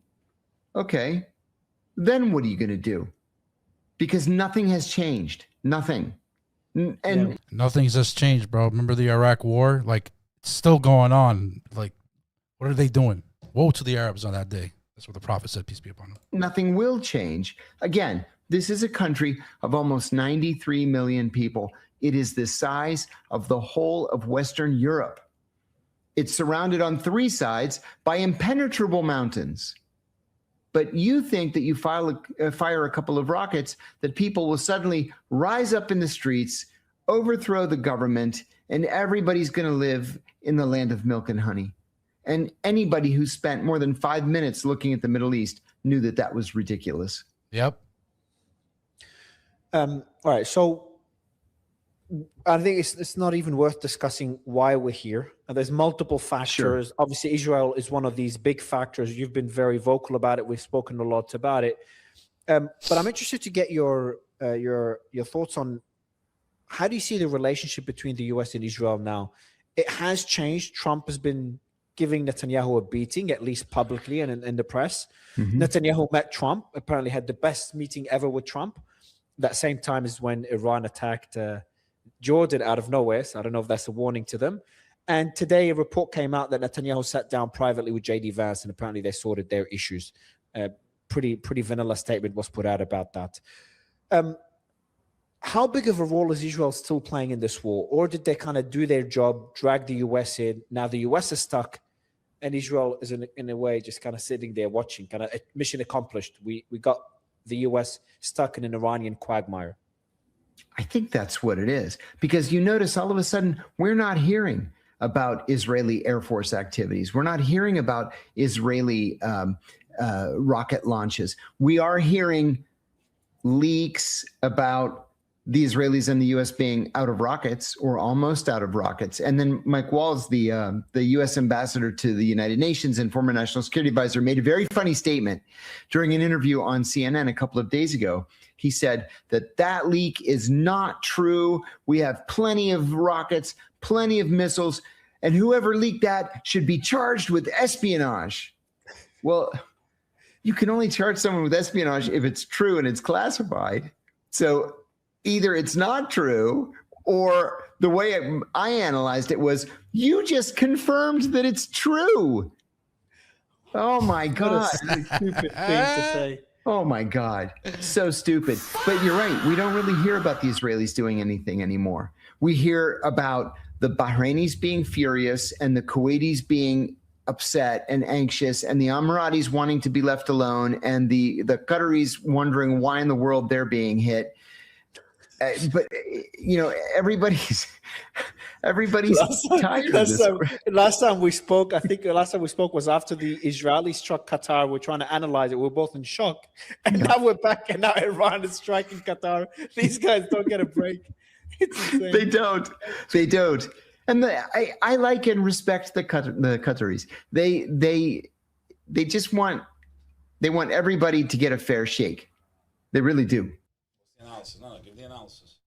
Analysis? Yeah, what are they saying? We're screwed. That's my analysis. What do they say? It's mine. It's right here. What are they saying, dude? What are they saying, dude? What did they say, bro? At least that's my I feel that. that's my I feel that as understanding. well. I feel Yeah. that as well. They get a lot of slack from the Israelis. Yeah, they do. Being in the middle in those sensitive issues is very difficult. Very, very difficult. Yeah. I have a question. So there's a lot of people questioning on, debating who attacked these Egyptian ships. I think it's Iran as a warning to the US they can strike their ships anywhere in I the do world. too. But people are like, is You know, there's a lot about this Iran thing, man. If it goes to all-out war, it's the reset that they need. We have a ticking time bomb with national debt, AI, all the stuff that's going on. This could be the catalyst and the reset that they need to complete their work. You know, these people create order out of chaos. And when we're all going like, why are you doing this? Why are you doing this? Why are you going this way? Why, like nothing makes sense, right? It's because they need chaos and to bring their order out of that chaos. I don't know what's going to happen. I don't see, it seems like, let's go. Let's see what's going on. Let's pull it up. Okay, they're talking about it. Let's see what the situation has been.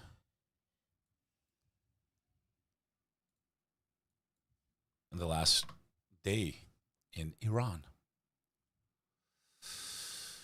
So, anything here? Donald Trump is insane. America's not safer. If you've been watching this, several regional wars, this has been ongoing for decades. Don't think the USA is bombing Iran. Debt hit 40 trillion. The US is buying yen. Washington just sold euros to buy Japanese yen in an extremely rare market intervention. The U.S. is now acting as the Bank of Japan. That's very weird, dude. The hell?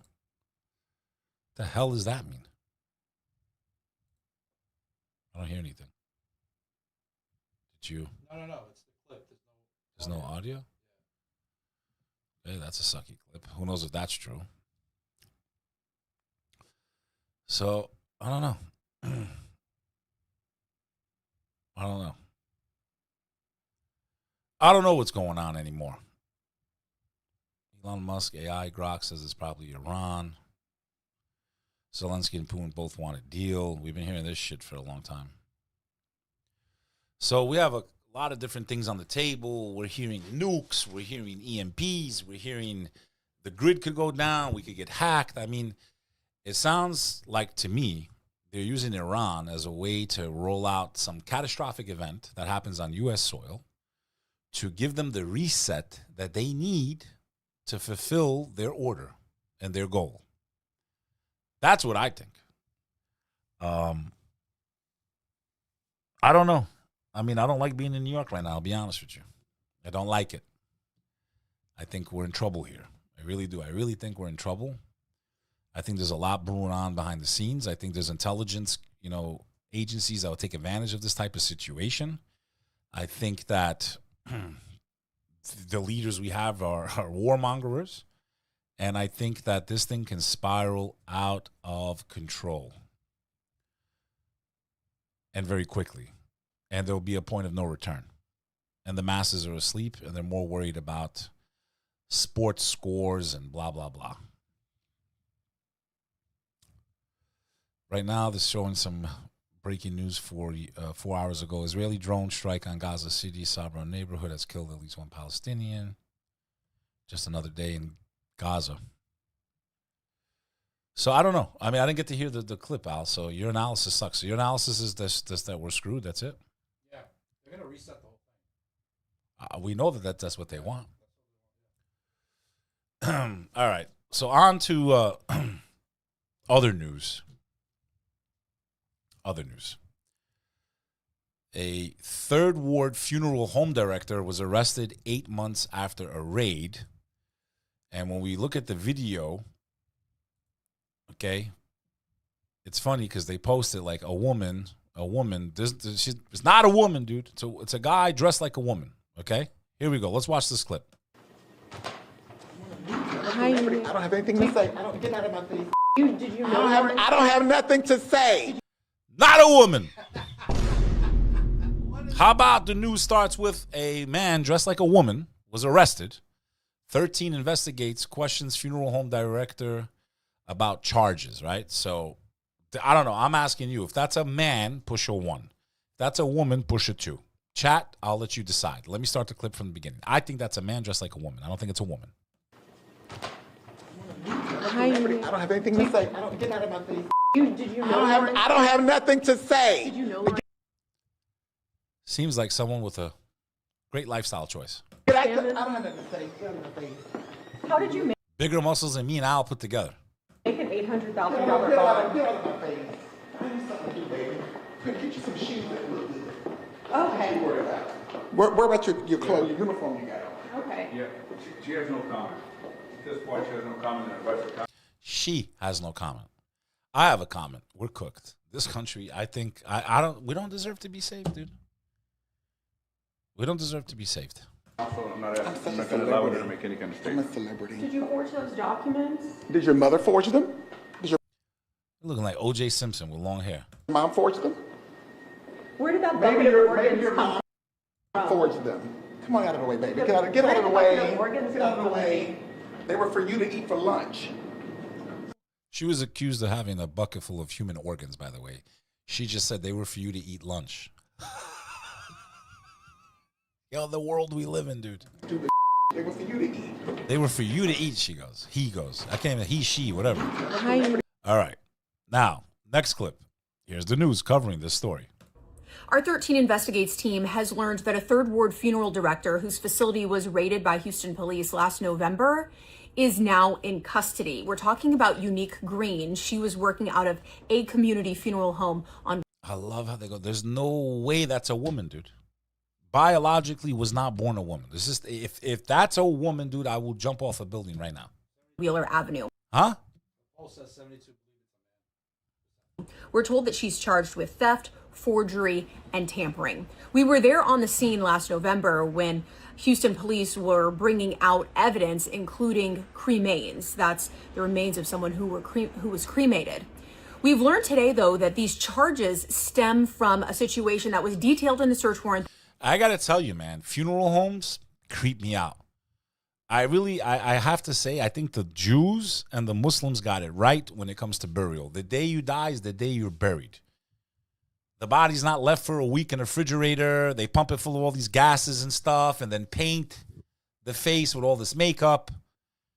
It's a defiling of the body in Islam and in Judaism.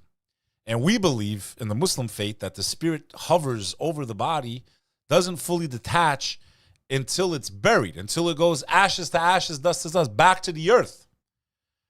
And when someone's cremated, they're actually, in some way that we can't explain, they actually suffer while they're being, because we believe the soul is still attached. It just can't function anymore. The body doesn't function. And leaving that aside, the philosophical, religious belief out of it, I just think, man, leaving a dead body, people have done weird things to these things. I mean, that's your kid, your mom, your dad, whatever. The faster you get that thing buried, that person buried, the more dignity that person has, that soul has. And I really agree with the way the Muslims and the Jews do it. They bury immediately. If they die in the morning, they're buried by sunset. If they die in the late afternoon, they're buried the very first thing in the morning. And I've witnessed that many times, and I think it's just the right thing to do. I just really do. I truly believe it. That was served that day related to a man's estate. Lawrence Gammon is his name. And in that search warrant, it says that his out-of-town family contacted Green to conduct his funeral services. They say they didn't know her prior, but then they learned months later that after he died, that his will was changed to say that he left his, quote, entire estate to my long-term partner and common law spouse, Unique M. Green, in recognition of her unwavering love, devotion, and support. And like I said, his family told investigators that they had not heard of Green prior to that. And our team was actually able to get photos that showed someone who appeared to be Green in Gammon's front yard with a number of other people after he died, and a dumpster cleaning out that house. That case is also moving through probate court right now. We know that in the last month, Green sat down for a deposition, and we were able to read the transcript. It shows that she refused to answer any questions and actually stayed on her phone most of the time before they ended up having to just end the deposition. So we're continuing to look into the story, and we'll bring you any updates that we find. All I got to say is if someone in your family croaks, be careful where you take them, who you're leaving the body with. Okay, we had a guest on my podcast. I've been a podcaster for quite some time, if you forgot. I forgot her name, dude. Her husband was a dentist. Her ex-husband was a dentist. Oh, yeah, I remember her. Dentist, and then he would go to funeral homes and take organs out and sell them on the black market. We had this person in studio. I forgot the episode, Al. Forgot her name. Let me try to find it. She came with her son, remember? She came with her son.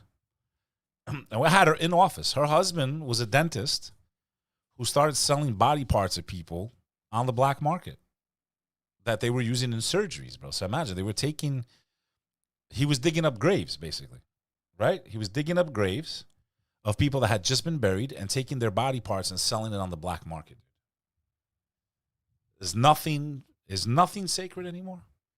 Like you gotta even worry about your dead family that's buried for a couple of weeks.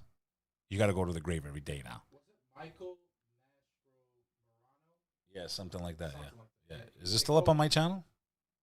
No, but they called him the Brooklyn Bone Snatcher. The Brooklyn Bone Snatcher. Yeah, we had his ex-wife in the office. So these things are real, dude. These things happen. And it's like nothing is off limits anymore. For greedy people, even, basically, mutilating a deceased person, their body, and stealing their organs and selling. I mean, nothing's off the table in this world that we live in. Nothing's off the table.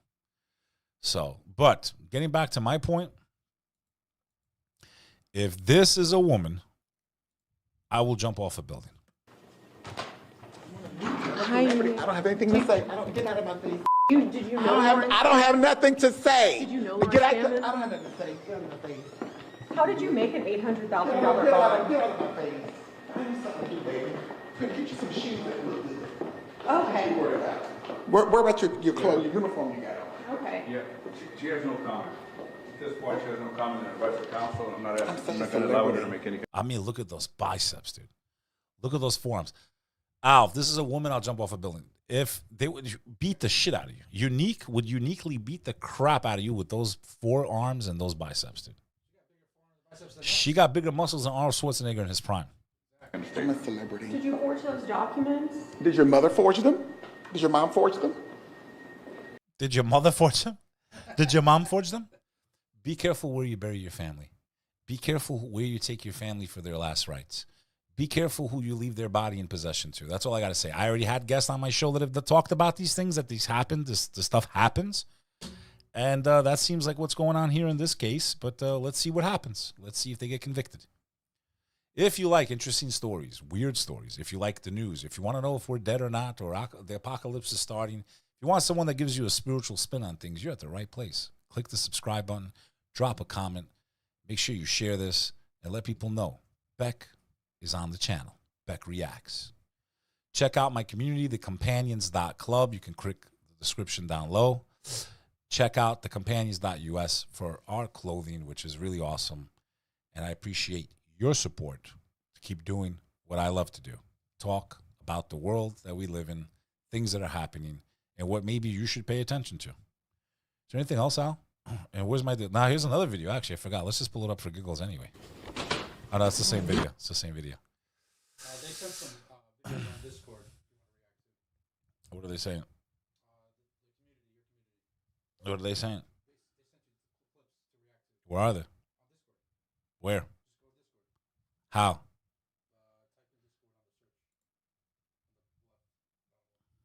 See it right here.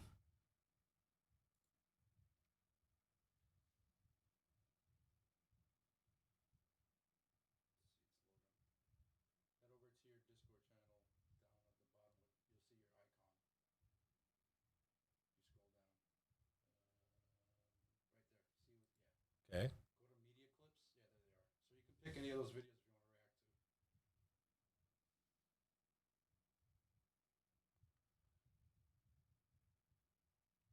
Flock.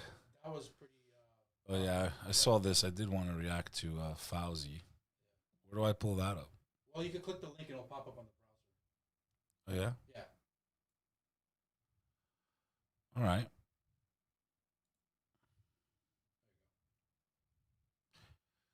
So,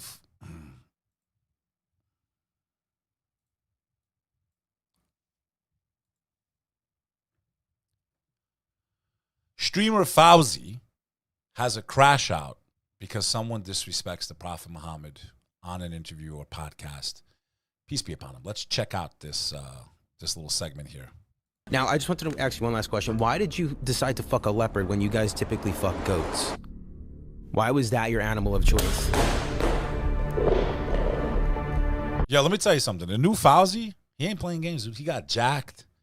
All right? He's looking like he's in shape. I've questioned his, I feel like he has some tendencies that are a little, in my opinion, and maybe I'm speculating or beculating, but to me, he's got some feminine tendencies. I'm not saying he is, but he has some, let's watch that again, replay. Your animal of choice. Was that necessary? I thought you don't crash out anymore. I don't. But what do you call that, mister? I felt like doing it. Oh, okay. Yeah. Can you answer my question, though? Because you haven't. Who fucks goats? You know who. Who? You know who. I don't. Okay, well, we don't have to even worry about that anymore. It's just why a leopard, though? I don't ask you why you suck your best friend Kyle's dick or why you sucked his dick in after baseball practice when you were 6 years old, okay? So don't ask me why I humped a leopard. I won't. You also emailed your mom after that. I'm just curious, what did the email say? And you're still best friends with Kyle. He's gonna be your best man at your wedding. Did you email your mom saying, what are we? Because you did lock eyes with her when you came. Kyle's still gonna be your best man. I think you're just deflecting. You're just completely deflecting. I'm not. I'm just... You don't want to talk about something, so you're making up a fake story. Don't gaslight and manipulate. You're deflecting, because I'm telling you that you're gay for Kyle, the guy you sucked dick with. That has nothing to do with my question. And now you're throwing it, but I'm giving you the question now. You're asking me something that makes no sense. You're asking me something that's not real. I don't know. I don't even know any Kyles. You know a lot of Kyles. You know a lot of Ahmeds. My brother's name is Ahmed, yeah. You and probably a lot of Mohammeds, too. My other brother's named Mohammed, too. Wow, I'm just nailing it, am I? Those are the most stereotypical Muslim names on the world. They are. It's one of the most prominent ones. Muhammad is the name of the prophet. The fake prophet, yeah. It's not a fake prophet. Don't say that. Literally don't say that about the religion. Don't say that. I don't sit here talking about your religion. I don't appreciate that. This is an expensive mic. I don't give a fuck what you appreciate or not. You're lucky it wasn't your face. Don't. I respect 𝐕𝐄 for defending the faith. I don't know what this show is. I don't know who this guy is. Clearly, he's trying to rage bait 𝐕𝐄 the entire time. I give kudos to 𝐕𝐄 for, I guess, defending the faith a little bit. But I wonder if he understood whose show he's going on. This seems like a guy that would mock and rage bait anyone that goes on his show. I don't. Do you have any information about who this guy is, dude?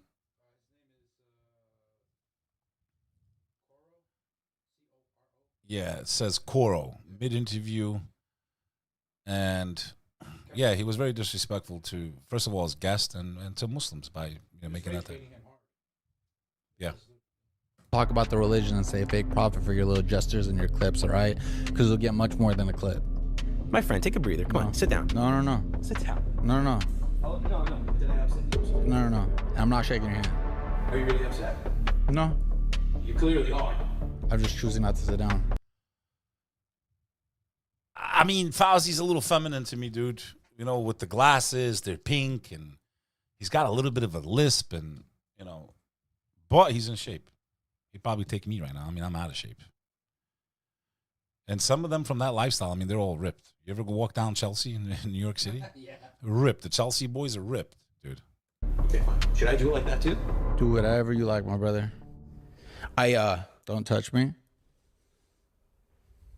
What would happen if I did? Just don't. Don't. It's not even worth your clip. I just...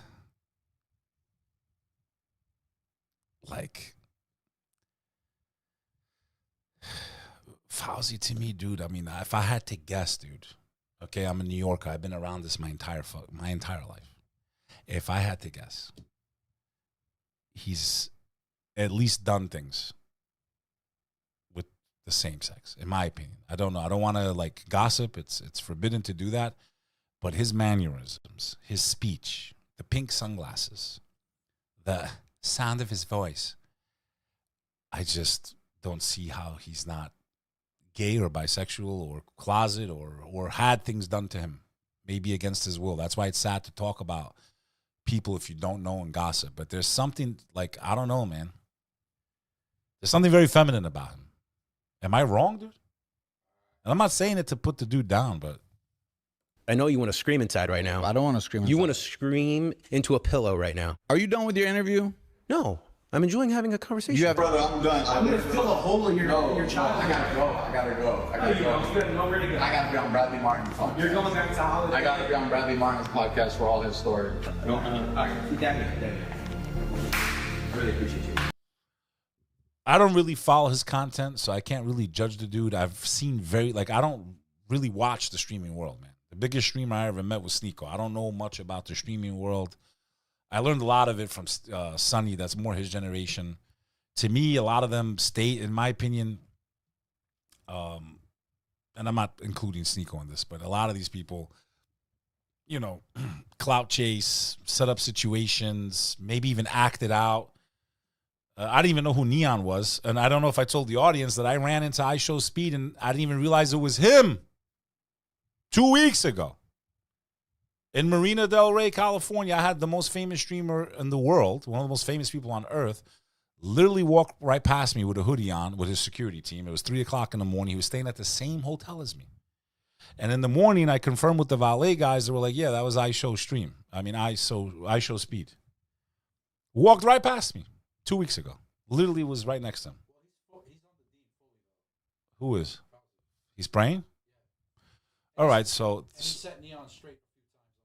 He what? Yeah, so then I like I said, I don't know him. I don't know him. I can't judge him. I'm not saying he's bad. I'm not saying he's good. I'm not saying any of that. I'm saying some of his tendencies Yeah, I get what you're saying. are a little feminine. It's just the way. I don't know if that's the way. How do you know, though? Be honest. If you never knew anything about him, you met him in the street, what would your first impression be after you hear his voice and everything? What would you think? You would think he's queer. I would. But whatever. I like that he defended the faith a little bit there. And from what I understand, he's cleaning up his stream and he's talking like positive stuff and he's made some changes in his life. So I'm rooting for the guy. And I do believe that anyone can change their life and make wrongs into rights and hopefully, you know, look back at their past and either A, be completely ashamed from it and use that shame to make themselves a better person, or correct any wrongs that they've done, hopefully. Some wrongs you can never undo. But for the most part, you know, it is what it is.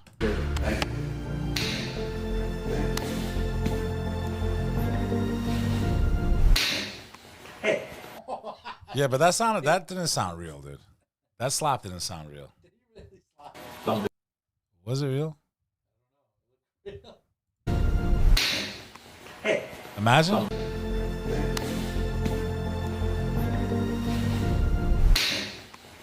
Maybe it was, dude. Can I try it on you? No, In any event, yeah, I'm not saying he is. Listen, there's men out there that are very feminine. I'm not saying he is. I want to clarify for the record.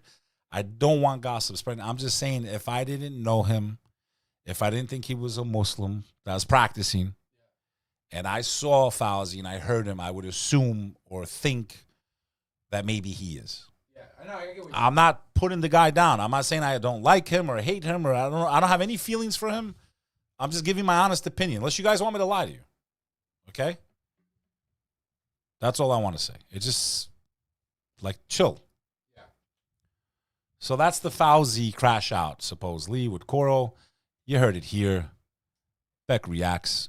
I talk about everything going on from the news to the end of the world to spirituality to current events to politics to you name it.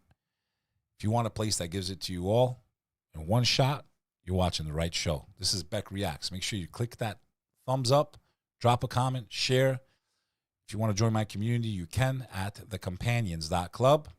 And I appreciate all of you for spending Friday night with me, man. Live!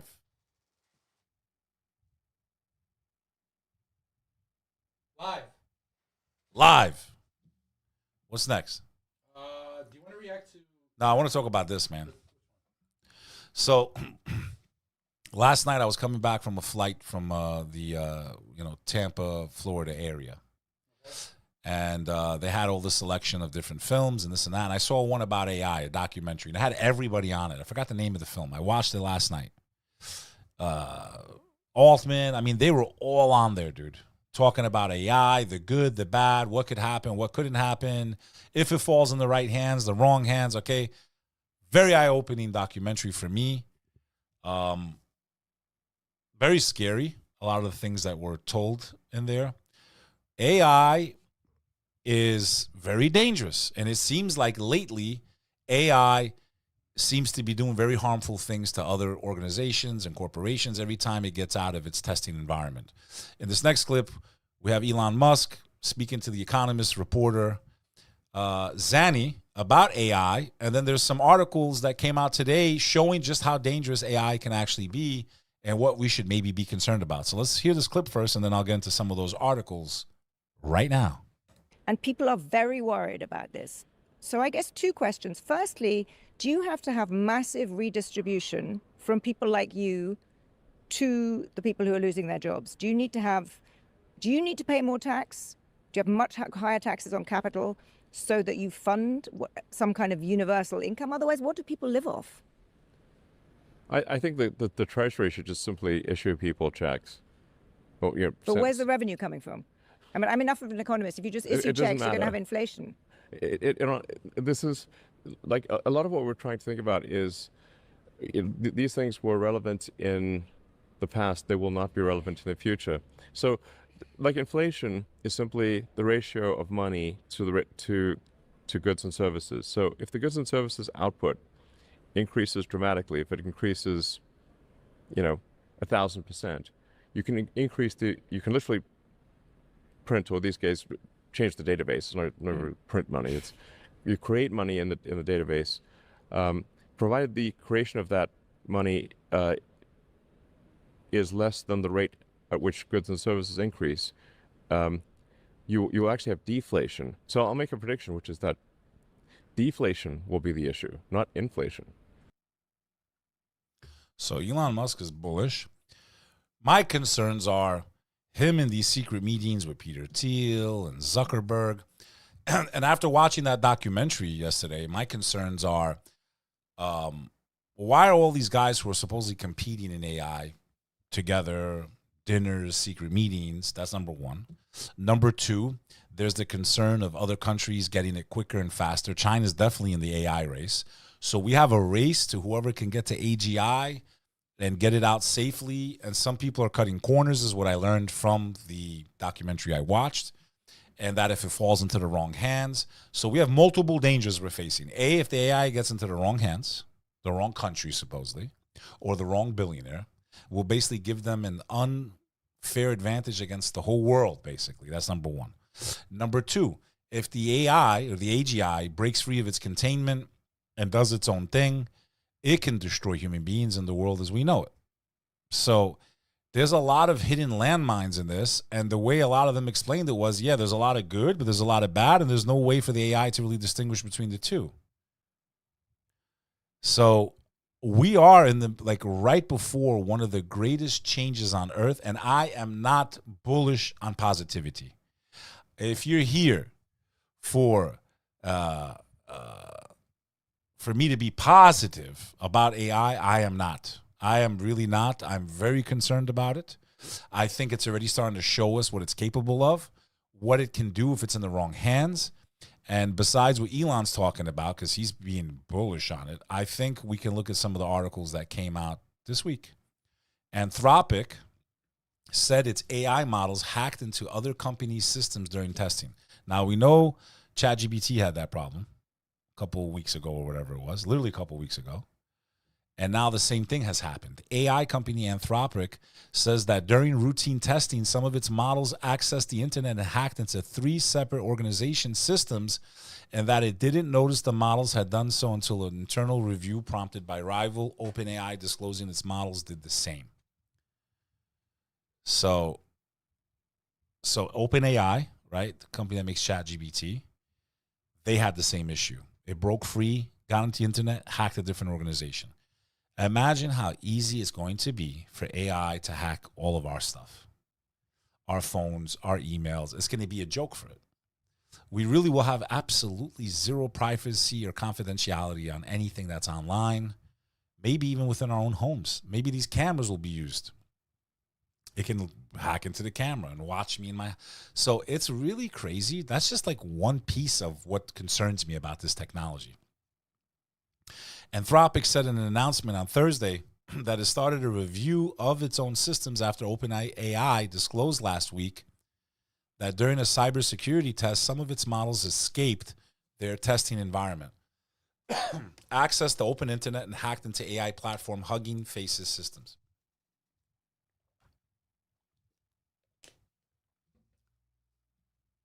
So 2 of the biggest in our country have already had issues.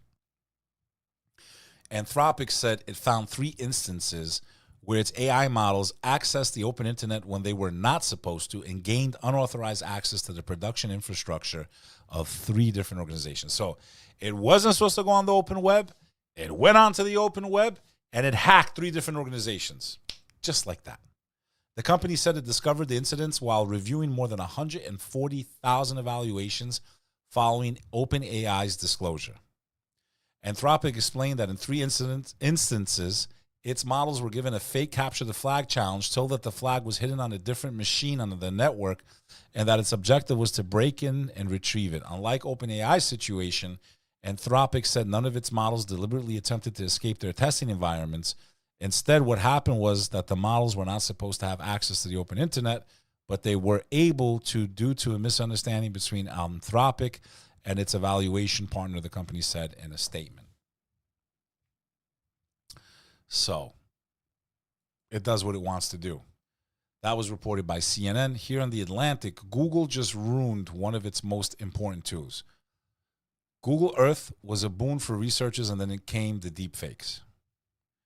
Earlier today, I used Google Earth to conjure images of terrible things, office buildings on fire, mass destruction in San Francisco, a smoldering crater in the place of the Eiffel Tower. I was able to because Google had just decided to integrate its AI image generator, Nano Banana, into the service. What a stupid-ass name, Nano Banana, which has historically been used by people seeking satellite or aerial imagery of real-world locations. Just open the site, pick a spot on the map, and start bringing your ideas to life. Google, in a press release, announced the update some 24 hours ago. So I did. And I don't have this article. So basically, they started it and they took it off. Could AI take your job? Some workers in China already know the answer. Workers and a robot prepare a tea beside each other at the booth at the 2026 𝐲𝐴 You like the way I said that? 𝐲𝐴 forum earlier this year. China's rollout of artificial intelligence has sparked concerns about the future of the jobs market. Shows the robot making tea. We already seen the Waymos everywhere. I mean, it's coming, bro.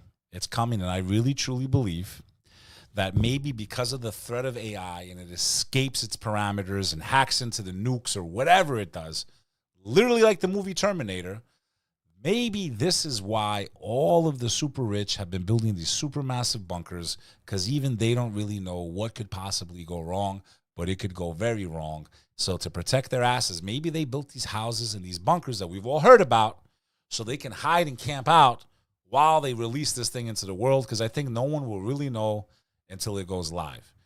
And also, getting back to that documentary, the fear was if this technology fell into the wrong hands, so it could take the weakest country in the world. If they get to AGI before everyone else does and they don't care about safety, all they want to do is disrupt the order of the world that exists right now, they would just unleash this on the earth and have a nice day. And because no one trusts anybody, It's almost like nuclear weapons. They have one, we need one. But if anyone uses it, we're all dead. But I got to have it because my enemy has it. And it's the same thing. I don't really see a lot of positives from this, bro. I don't see positives of everyone losing their jobs, waiting for a stipend from the government. How are you going to pursue the dreams that you have in your life if you get only X amount of money? Who gets to decide that? Who gets to control that? I really think humanity is asleep at the wheel and that this technology should be shut down. But the problem is, even if we shut it down in America and Europe, what about the rest of the world?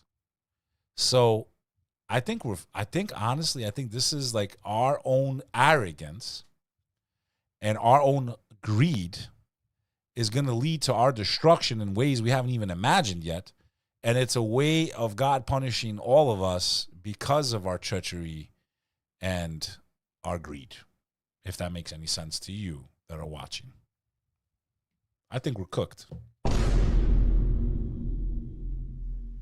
Then you have all those cases of people taking their lives, blah, blah, blah.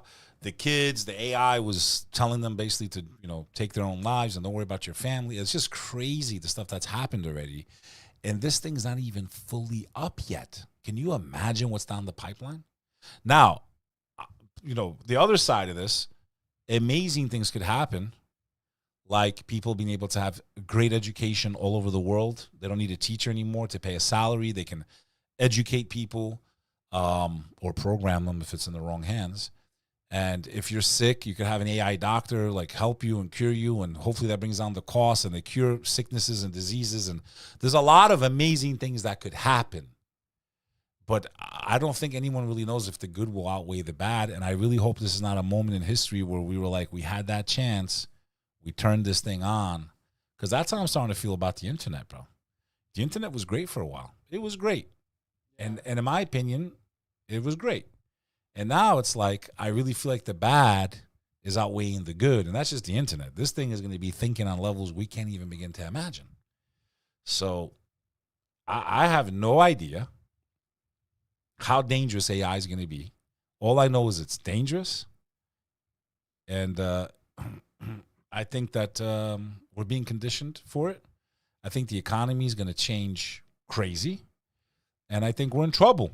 So God help us all, man. And that's all I got to say about that. This was a productive Friday night. I appreciate all of you for tuning in. I thank you for your support always. I'm going to keep doing what I'm doing. Look out for me and Sonny Foz. Tomorrow we have a nice call at 11 a.m. And we're going to figure out how to get me and Sonny back on stream. But I'm going to keep doing my work here. And I'm going to probably start bringing on guests and all types of stuff. Just give me some time to rebuild and recuperate. I've been on literally 100 days of travel, maybe more than that. And I forgot what city I'm in. And it's been crazy. And a lot has changed. And I've been able to, go on some of the biggest shows in the world. And it's all thanks to you, all of you. You that follow and like and share and comment and keep me doing what I'm doing, man. So I really appreciate all of you. All I can promise is I'm going to go hard. I'm going to deliver. We're going to have a crazy journey together. And you need to stay tuned right here. This is Bek Lover, and you're watching Bek Reacts right here on the Bek Lover Podcast channel. Respect to all of you from Australia to China to Albania to Europe to America to Arabia. It's Friday night. New York City. Word to your mother. There is no other. Bek Lover. He'll always be your brother. Shout out to Al the Pal, the production. We're back in the city, bro. We're back in New York, bro. We're back. Are you not entertained? Are you not entertained? Make sure you join the call tomorrow, 11 a.m. 11 a.m. New York City time. The Companions.club. The Companions. The Companions. The Companions.club. 11 a.m. New York City time. I want the truth. You can't handle the truth. Al, I want to take calls soon, man. I want to take calls, bro. Join the Discord. I want these people live, bro.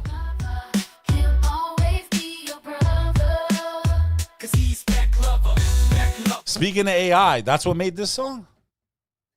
This song, none of it was produced. My cousin, playing around with whatever the app was, made it. It came. I'm like, yo, I like that. He made it in seconds.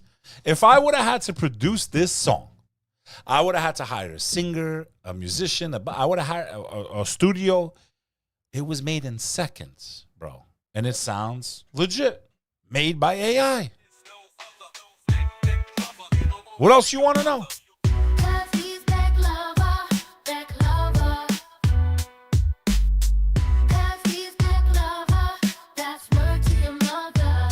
Now, the jingle, that is original. That came from me and my family. We've been singing this jingle.